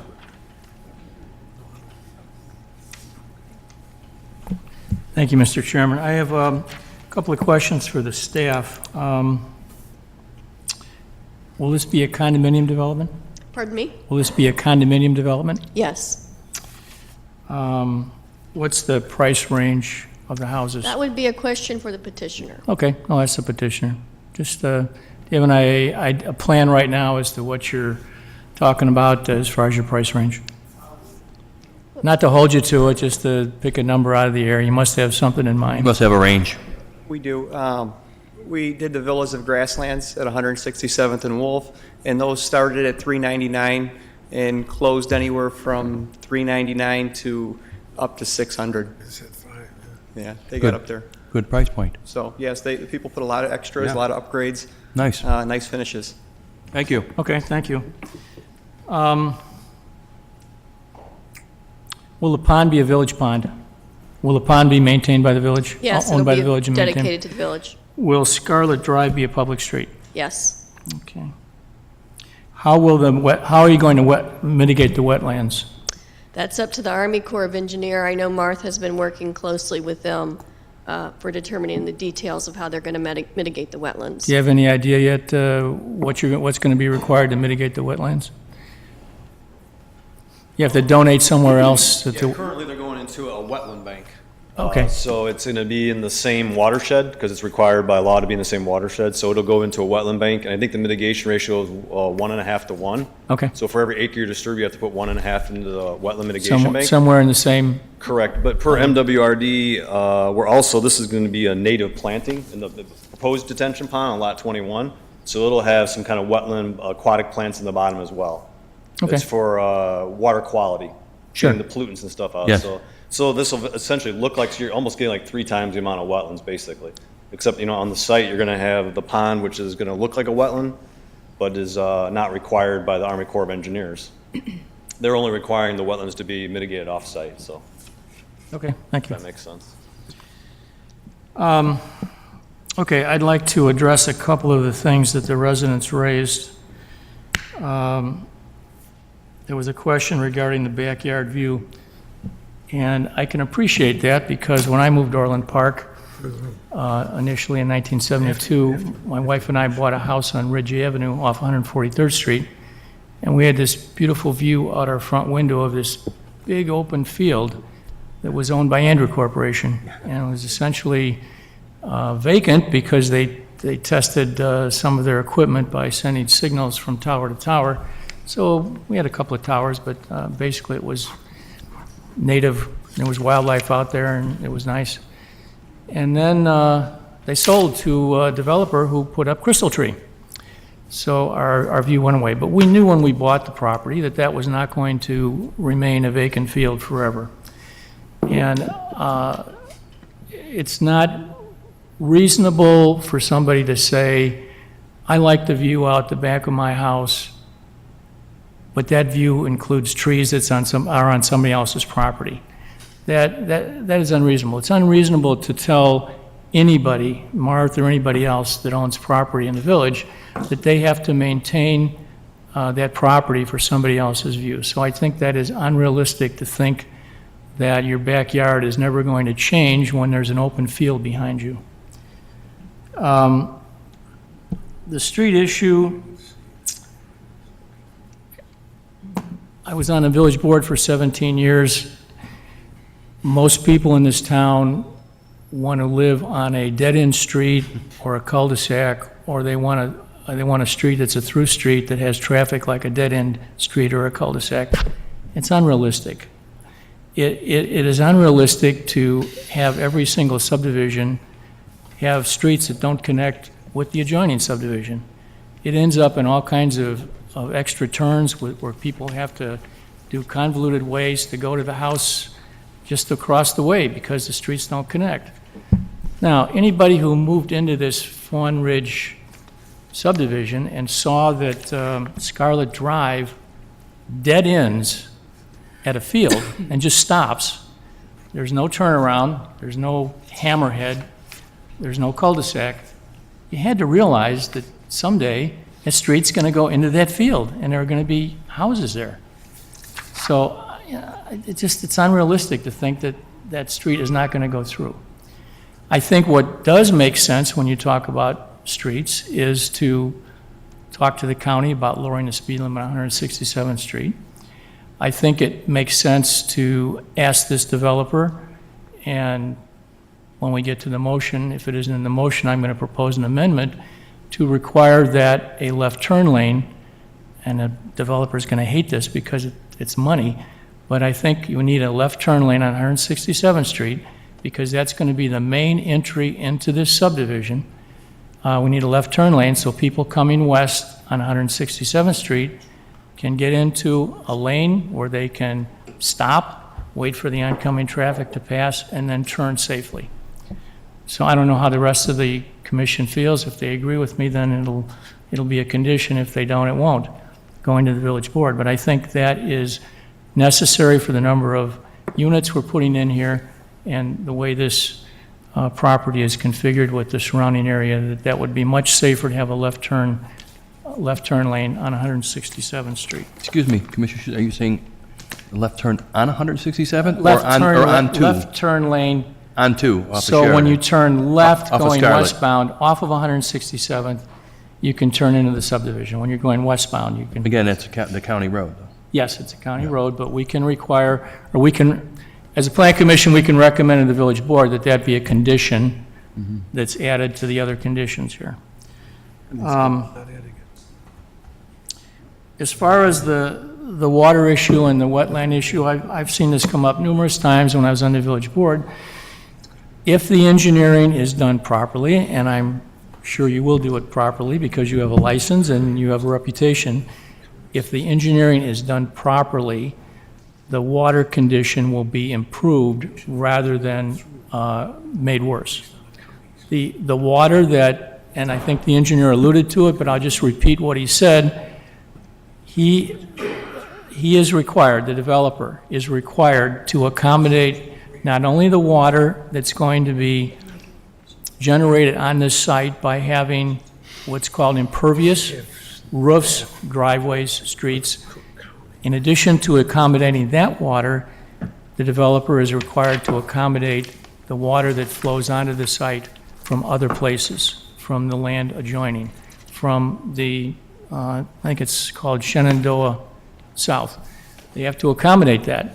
So the water situation will be made better by having this development as opposed to just having the water flow into the farm field. You can't stop development. You can try to control it as best as possible. You can try and mitigate the impact the development is going to have. we all have to realize that Orland Park has 59,000 people, and at some point, it's going to have 80,000 people. And that's when all of the farmland that you see around town, including a lot of it on Wolf Road, is houses or other, development, shopping centers or whatever. So we're not going to stop that development. It's going to happen. All we can do is do our best to see that that development is top quality development, that they're not putting up shoddy units, and this developer does not put up shoddy units. He's been around a long time. He's got a good reputation, and we can see the type of unit he's building right down the street. So I think what Commissioner Robin alluded to, the conditions that have been requested, and you'll hear those conditions when the proposed motion is read. I think that we have done the best we possibly can, and the staff has done the best that can be done to mitigate any unfavorable conditions on your property as neighbors.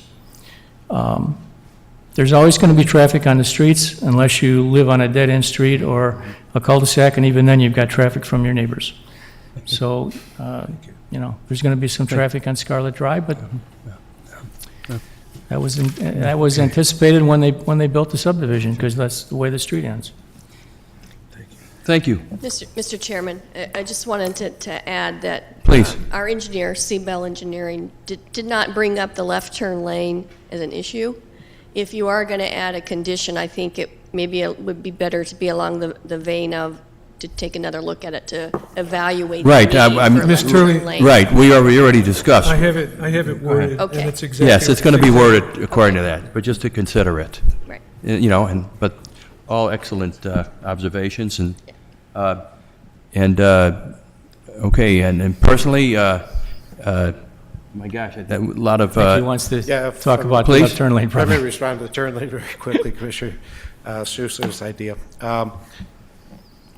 Traffic study is being conducted by Cook County. Cook County will require whatever they do require.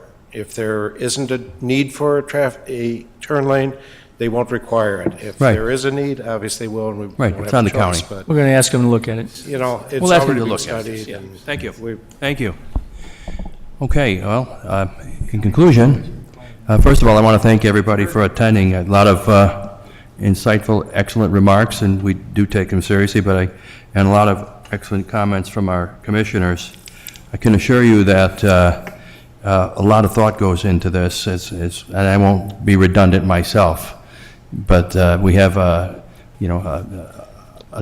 first-class staff and engineering department, and you can see the volume of conditions on there to protect you, as Commissioner Robin said.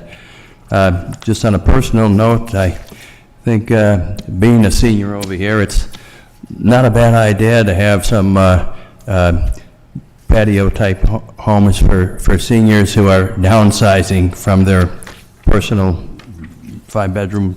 I have 3 kids myself, so I think it's a nice plan development, and I think we've covered a lot of turf over here, and I'm hopeful that when this is all said and done, everybody will be pretty satisfied. And as I remarked at the onset, we make recommendations to the board. We are not the final say, and the next board meeting will be the 21st, when this will be decided. But thank you again. At this point, I would entertain a motion. Mr. Chairman. Mr. Chairman, before he makes the motion, can I say one more thing? Yes, you may. We talked about the left turn lane, and I guess I'm kind of passionate about it. I'm perfectly happy with asking the village to look at it. In response to what the attorney said, I don't agree that the county always makes good judgments on left turn lanes. I happen to now live in Eagle Ridge, which is south on 108th, and there's any number of streets that come off of 108th that don't have left turn lanes that really should have left turn lanes that the county didn't require. There's about half of them that have left turn lanes and the other half don't. It's like driving on a road that's like a snake. Keep weaving in and out as you go Sure. as you go down the road.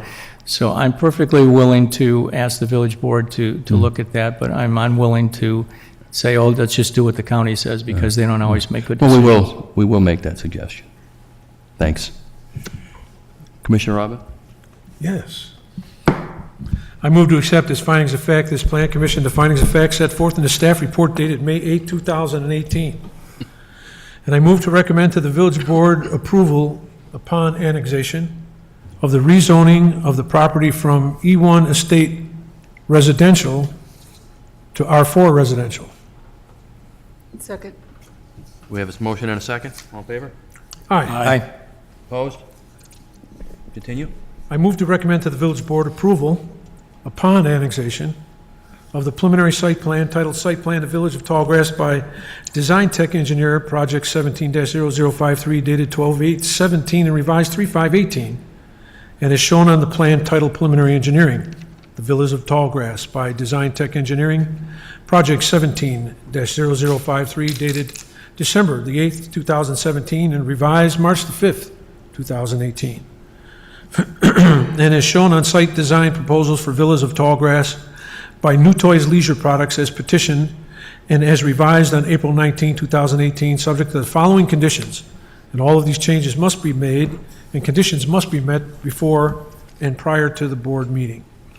First condition is the developer shall construct a multi-purpose 8-foot wide asphalt trail per village standards along 167th Street right-of-way to the park sidewalk entrance and pay cash in lieu of for the remaining trail portion that extends onto the Metro Railroad property line. Number 2, dedicate 167th Street right-of-way as needed to meet engineering requirements and match up with the abutting right-of-way to the east. Number 3, developer will donate a park, land, and develop park as shown on the plans and as finalized at the time of annexation agreement, the final landscape plan. Condition 3A, that the petitioner work with staff to possibly enhance the park to be more children-friendly with their equipment. Let's go to number 4. Check it. Number 4, provide a conceptual subdivision sign elevation. Number 5, secure sign permits for all signage. Number 6, any retaining walls on the site cannot exceed 3 feet in height unless they are designed tiered per code requirements. Number 7, site plan elements include lot dimensions, building envelopes, and location setbacks of coverage, etc., are conceptual only and must meet all land development code, engineering, and building department code requirements at the time of permits. And we'll go to number 8, meet all final engineering and building division requirements and approvals. Number 9, that the petitioner work with Cook County for a possible left-hand turn off of 167th for an unfavorable traffic condition. Thank you on that one. Second. Any comments on that? All in favor? Aye. Anybody opposed? Okay. I move to recommend to the Village Board of Trustees approval upon annexation, love those 2 words, authorize the execution of the plat subdivision as shown on the plat titled Site Plan, the Villas of Tallgrass by Design Tech Engineering, Project 17-0053, dated December the 8th, 2017, and revised March the 5th, 2018, subject to the following conditions. Submit a record plat of subdivision to the village for approval and recording. Second. Motion been seconded. All in favor? Aye. Continue, please. I move to recommend to the village board approval upon annexation of the building elevations titled Typical Elevations, Marth Construction, Front, Left, Right, and Rear Elevations by IJM Architects, job number 2017-295, dated March the 8th, 2018, entitled Lot 11, 167th Street Face, Marth Construction, dated March 8th, 2018, entitled Exterior Colors Number 1, Exterior Colors Number 2, Exterior Colors Number 3, and Rear Elevations, and titled Villas of Tallgrass Elevation 1, Elevation 2, Elevation 3, Elevation 4, Elevation 5, and Elevation 6, all submitted April the 25th, 2018, subject to the following conditions, that they meet all final engineering and building division requirements. Second. Made second. All in favor? Aye. Continue, please. I move to recommend to the Village Board of Trustees upon approval of the landscape plan titled Marth Construction Villas of Tallgrass, 167th and Scarlet, prepared by Beery Landscaping dated December 17, 2017, revised April the 18th, 2018, sheets L1 and L2 with the following conditions. 1, final tree mitigation requirements are to be determined at the time of the development agreement. Number 2, submit a final landscape plan within 60 days of final engineering for review and approval. Motion and second, all in favor? Aye. Please continue. I move to recommend to the village board approval upon annexation of a special use permit for a planned development for 2 more buildings and for a special use permit to disturb a wetland. Modifications to the special use permit include, number 1, reduce the setback of the wetland. Number 2, reduce the building-to-building or property line separation from 25 feet to 20. Increase the block length from 1,000 feet to 1,200 feet. Number 4, reduce the required 25-foot detention pond setback. Number 5, increase the 5% slope of the maintenance strip and landscape strip. Maximum slope. Say again, sir? Just correction, maximum slope. Maximum slope, I'm sorry. I'll reread it. Increase the 5% maximum slope of the maintenance strip and landscape strip. Number 6, modify tree mitigation requirements. Number 7, reduce the street centerline maximum radii. Number 8, allow cash in lieu for a portion of the multipurpose path along 167th Street.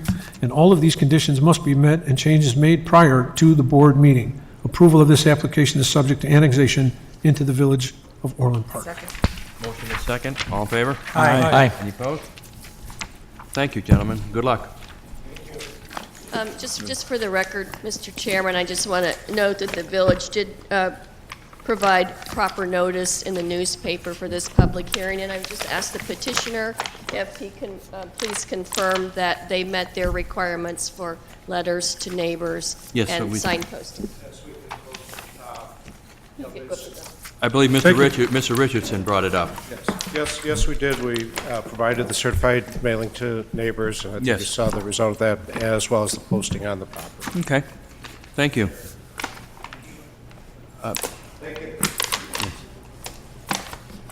And one other thing, sorry. Go ahead. The next meeting will actually be for committee, Development Services Committee. That will be May 21st. May 21st, right? Yes, and that's, before the so village then the board board meeting will Yeah, it's at follow 6 that. o'clock and the board that's- meeting's at 7. That is how it is scheduled, but as always, they should Sure. always check with the village to be sure nothing's been Thank you. continued. Thank you. And they'll be able to see that on our website if they like as well. Right. Thank you. If you don't mind, just to take a brief 2-minute break? 2 to 5 minute break, and What do we'll we be have back left? afterwards. What do we have left? What do we have left? Nothing left, do we? The signs. Land development. I thought we So we tabled that, we continued it. We continued it. No, there's another one for the signage. There's one yet. It's a separate amendment. It's a separate amendment. We need to go forward with that. I promise Just I'll need be quick. 2 minutes.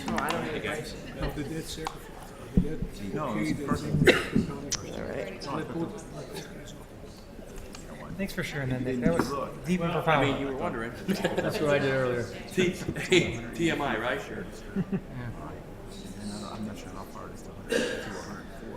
Mr. Schussler, it's always great to be a student of your intellect. Oh, I don't know. I've been around a while. Experience. It's an experience. It's interesting how these things. What's that? That's why I think. We'll have to ask. Sometimes they miss it. Sometimes they don't. And that's definitely something. Look at Wallace Town. Look at you don't have to really change up the road. Look at the Grange Road. And I remember when they built the mall, I couldn't believe. The only spot on the Grange Road that was school was a spot where there was a turning lane into the mall. But everywhere else was jam up with all the lights. I'm in marketing and sales. I want no less than terms, because I wanted to go by all these stores to get to their standards.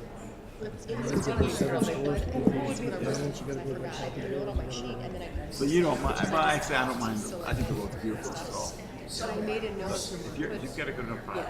What are the things? We can also put it on the one thing, on our proposal. Because if I see my, When I sit here, like, and if I'm a petitioner, condition number 11, I can't stand it. Can somebody address that? Condition number 8, condition number 4. These guys didn't say, there were 21 conditions. They didn't beef against any of them. We would have told them to stand on their heads and put fingers in there. You know, here's a question. Now, Tim Martin, his daughter works in my office. I don't know. You know what? I don't know. Did you get that? No, I mean, you know. If you feel in your heart there might be something wrong, it's easy to accuse. I thought it wasn't actually, because you're all good. I thought it was a development. She is a fan. Well, I think Nick wants to buy one, so. I know too, but I can't do anything with teenagers. That's you do with them. Oh, yeah, Yeah. teenage. I can't yet. You won't appreciate it. But I'm missing out on this. You know, I just sold the townhouse to Eagle Ridge to a client, and his kid wouldn't leave. And I was showing his kid townhouses, and I finally looked at him and said, "Look, your kid ain't ever gonna buy something because your wife is too good to cook. He's not leaving home." So he bought it. He bought it. He said, "All right, now go. There's not room." I mean, that was like, you know, he got downsized. Kind of had it, but dang it, there's no this is Nowhere for you to go. Get my head. You got 4 kids. One of Too. the other thing. Geez, I'm not anxious for them to move out yet. No, I'm not kidding. How old are you with the kids? 19, I have 3 boys, 19, 17, 15, and my daughter's 13. Let me give you my card. Almost 14 next week. It's a wrong old Freddie. Yeah. 19-year-old. I don't know. I was gone by 18. Okay, My oldest is actually plays football. alrighty, we will reconvene. A few years. Yes, Mr. Chairman. Okay, the next item on our agenda, 2018-0229 Land Development Code Amendment, Section 6307, signs. I know we discussed this at length at our last meeting, and there was a lot of great input from the commissioners, and I believe what we have before us is an excellent iteration of what we were talking about. So, if you would, Stephanie. Okay, and I know it's getting late, so I promise I'll go quickly. Thank you. I do have the same slides from last time, just in Yes. case there was anyone new in Yes. the audience. So feel free. I can't see behind me if someone would like to see something a little bit longer, but feel free to stop me if you'd like me to talk Okay. about anything. Okay, so this is the continuation of the last public Yes. hearing for the sign code. And I'm going to go over why we're updating it, the project timeline, the visual preference survey results, notable changes from this code to the current code, and the next steps. So again, the last major update was in May 2011. The current code is difficult to navigate. There's inconsistencies and inefficiencies with some of the codes. There are no graphics or tables, so it's very text heavy and again, kind of hard to read because of that. And our best practices and local preferences have changed since May 2011 when that last update was completed. There's also legal issues which include content neutrality. So we need to definitely be updating our sign code to make sure that it's legally defensible. The goals are that it's easier to read with more graphics and tables, which you'll see in the draft. More efficient for staff to administrate. We want to make sure we're not taking an hour for every sign permit that comes through. And hopefully by making it easier for us, we're also making it easier for the sign companies to figure out what's actually allowed, and we don't have too many back and forths with revising sign plans that come to us for permit.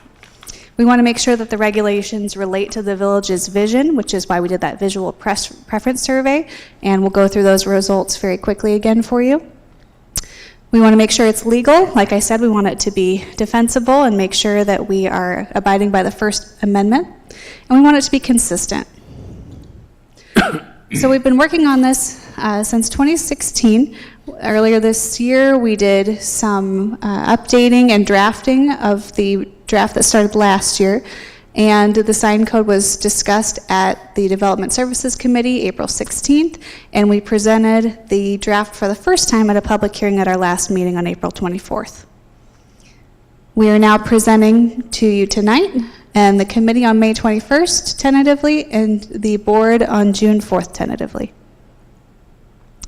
This is the visual preference survey. Just to go through these very quickly, I'm going to click through. When you see the red come up, that means it was bad, and the green, it was not the green, it was good. So we're just going to go through some of the highlights here. Please let me know if you'd like to stop.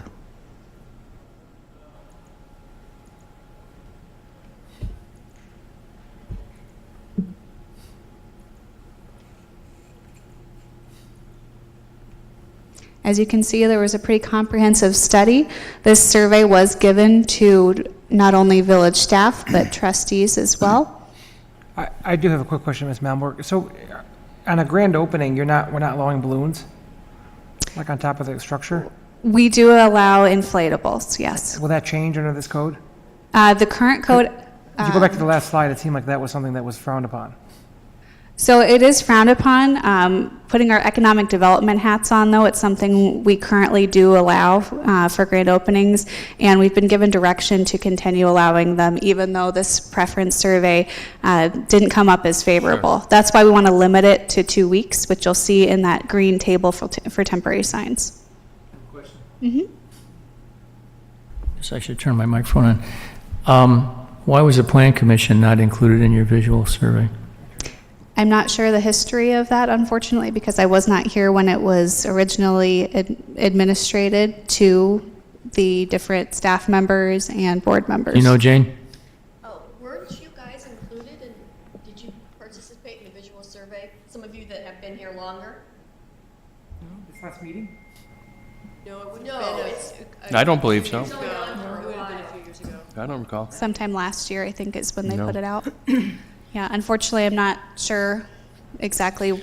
But I assure how you, they since chose. our last meeting and all the issues you brought up, one of you had mentioned that when we leave that meeting, all of a sudden, we're going to be very cognizant of all the different kind of signs. Mm-hmm. And I have to tell you, you're absolutely right. Sorry, you will never not see signs again. Okay. Do you have any additional questions? When you're done? Okay.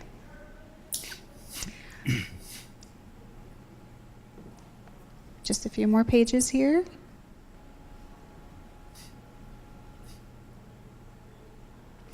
Okay, so notable changes. There's a couple things added to this from our last presentation.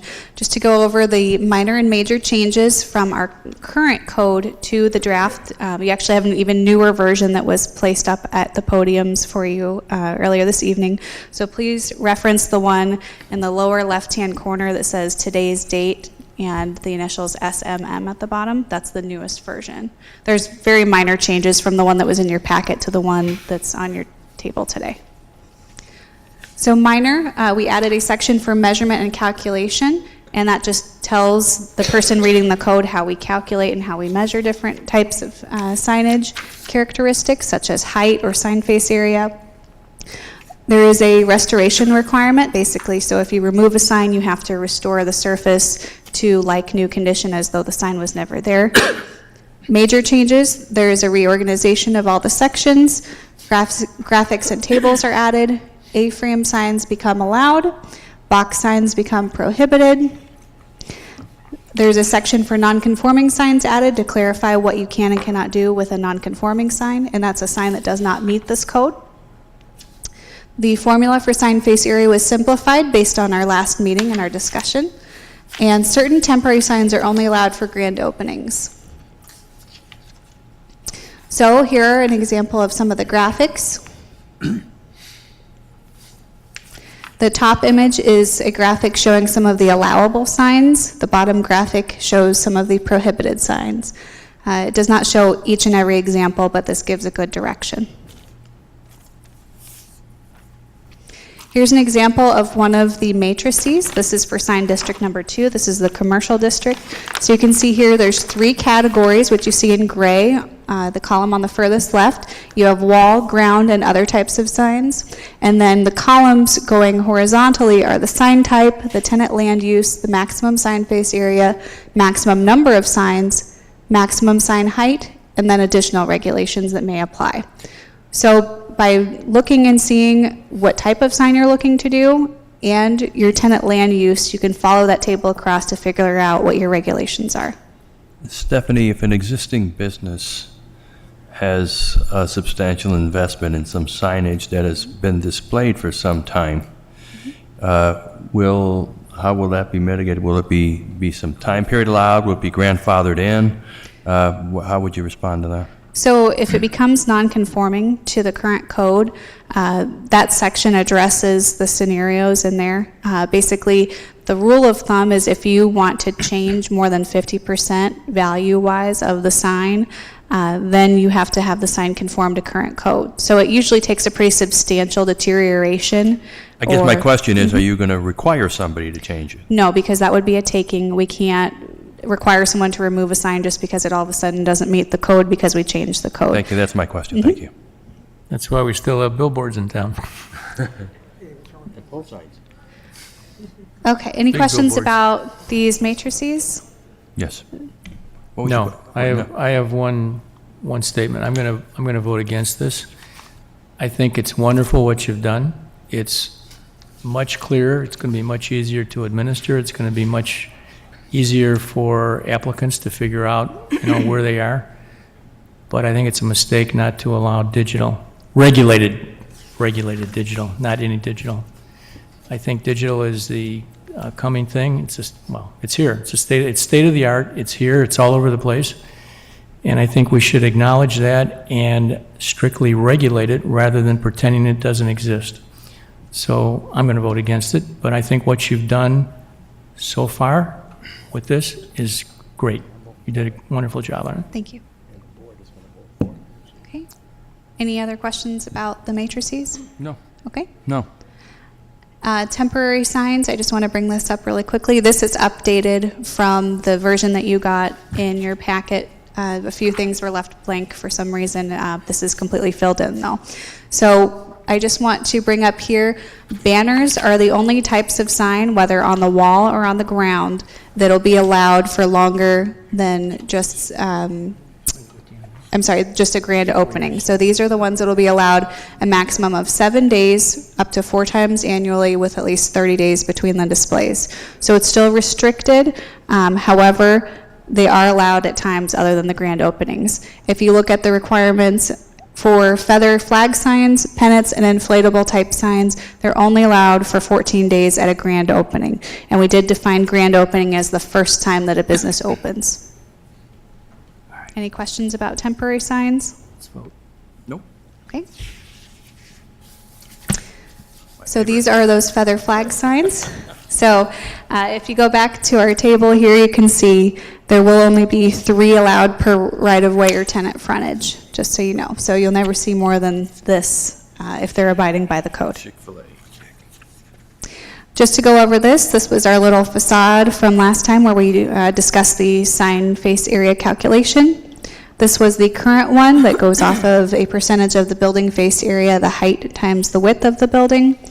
We're going to simplify it to just 1 square foot per every 1 linear foot of frontage. So you only need that width measurement to determine what your sign face area is.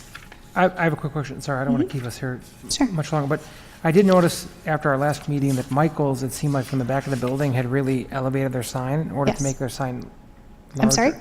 Like Michael said, for instance, is an example of a sign that the facade was increased, Yes. right, I believe, and then, which allowed them to take up more of their, which would probably occur more so now, I would think, right? Would more businesses try to do that, you think?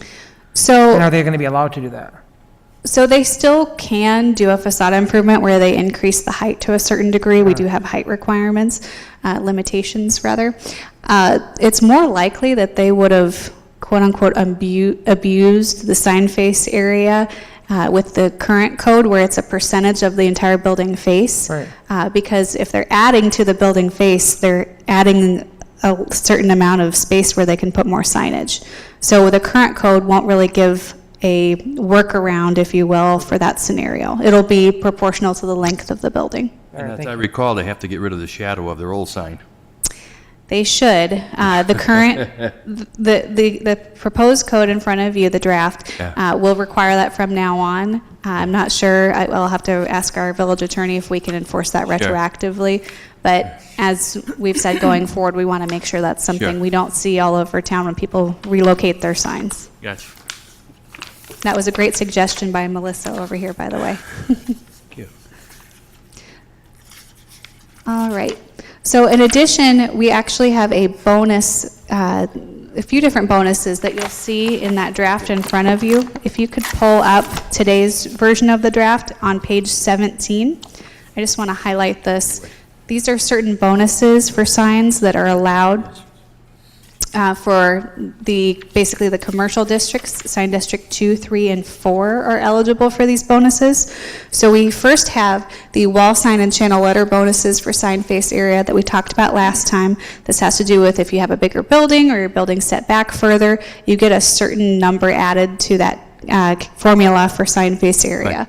So no matter what, you can only get 0.5 square feet for each of these categories. So you can only end up with 2 square feet per 1 linear foot as the maximum, no matter how many of these bonuses you get. Another one is the quantity of signs. This is something I took from the existing code that allows certain secondary signs. So rather than calling it a primary and secondary, it's just quantity in general. So if you have a certain floor area that you see here in the table, you get extra signs. Okay. We're good? The last one is having to do a lot with some of the businesses on LaGrange Road in particular, but this extends to anywhere where there's a road construction project that alters the grade. It essentially levels the playing field, if you will. No laughing at this point of the meeting? All right. Thanks, Melissa. It doesn't look level. Well, it gets you to the point where you still get your 10 feet of exposure. Understood. Yep. So you can see there that blue line represents the street elevation. So essentially, they can still have their 10 feet of height. They just would essentially make a larger base of the sign. We wanted to make sure that the sign face area wouldn't be extended downward so that they're getting more sign face area. It's really just bringing it up to the street level. Okay. So this is something that'll apply anytime we have a similar project that changes the grade and sort of puts the properties at a disadvantage because of that grade change. So last time we looked at this graphic here. The majority of the Plan Commission preferred option C. Yes, we did. So this is the slightly less tombstone looking graphic that we came up with to display those regulations. So there shall be a similar background color and font color, but font face may differ from tenant to tenant is what we put in the code. If anyone has any additional questions or discussions, those are the highlights. I'd be happy to go through anything else more in depth for you. Well, I do notice that this is a public hearing. There are a couple of people sitting behind you. Is there anybody from the public that would like to address this? Okay, just thought I'd give you the opportunity. Thank you. Not right now. Okay, thank you. I'll go to our commissioners. If they have any additional questions or comments, Pat Sabarelli? No, I think you did a great job. I like the fact that what you do with the monument signs, I was just looking at that, raising it up to the road level. Because there's a lot of spots now that we've really changed the elevation. What else? Was there? Okay, that's anything? No, I don't have anything additional other than to say what a great job y'all did. I'm sure it was, a huge project, and I think you covered everything, so thank you. Mr. Robert? I think we move to the next step, recommending that the sign code move forward to the Development Service Committee. Thank you. Which I agree with. Thank you for all your hard work. Thank you. Yes. Commissioner Schuster, anything else to add? No, what I already said was, once again, good job on it. Thank you. I will entertain a motion. Actually, can I actually just say one thing? I agree with Commissioner Schussler on the digital signs. However, there hasn't been anybody here kind of to speak up for it. And I did look around. I could not believe how many times I was looking at signs lately. You don't always get everything you want. Well, and you're right. I for the interest of moving forward on this, I think thanks. it's good. Mr. Chairman, Commissioner Robin. I move to recommend that the 2018 Land Development Code Amendment to Section 6-037 signs proceed to the Board of Trustees. Second. I have a motion and a second. All in favor? Aye. Nay. I'm in favor as well, so we have 5 ayes and 1 nay. Yes. Approved. Thank you. Does anybody have any new business? I mean, we could stay here. No. I move we adjourn. I second Okay, that. we have a motion and a second to adjourn at 9:14 p.m. All in favor? Aye. Aye. Thank you. Thanks. Say aye as we run up. Oh. There was a big job on. Oh, do you signs, really? man. I gotta tell you. What do you have to do? Yeah. I'm out in Schaumburg every day. Driving. Hi, Ed. Oh, Woodfield Mall?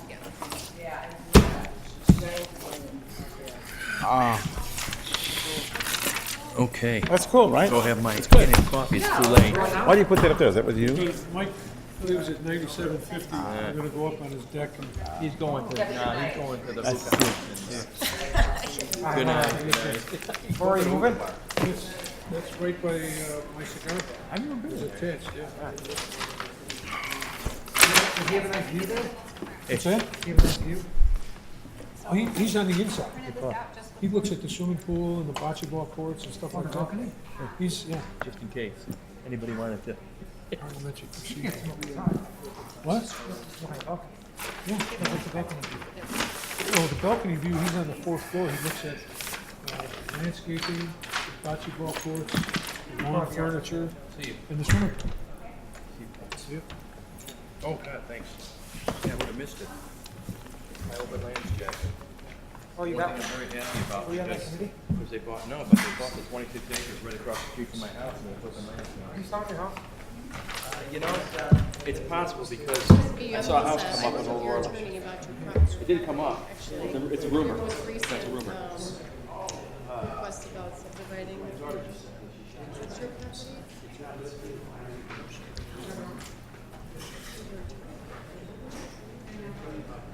Excuse me. The one that's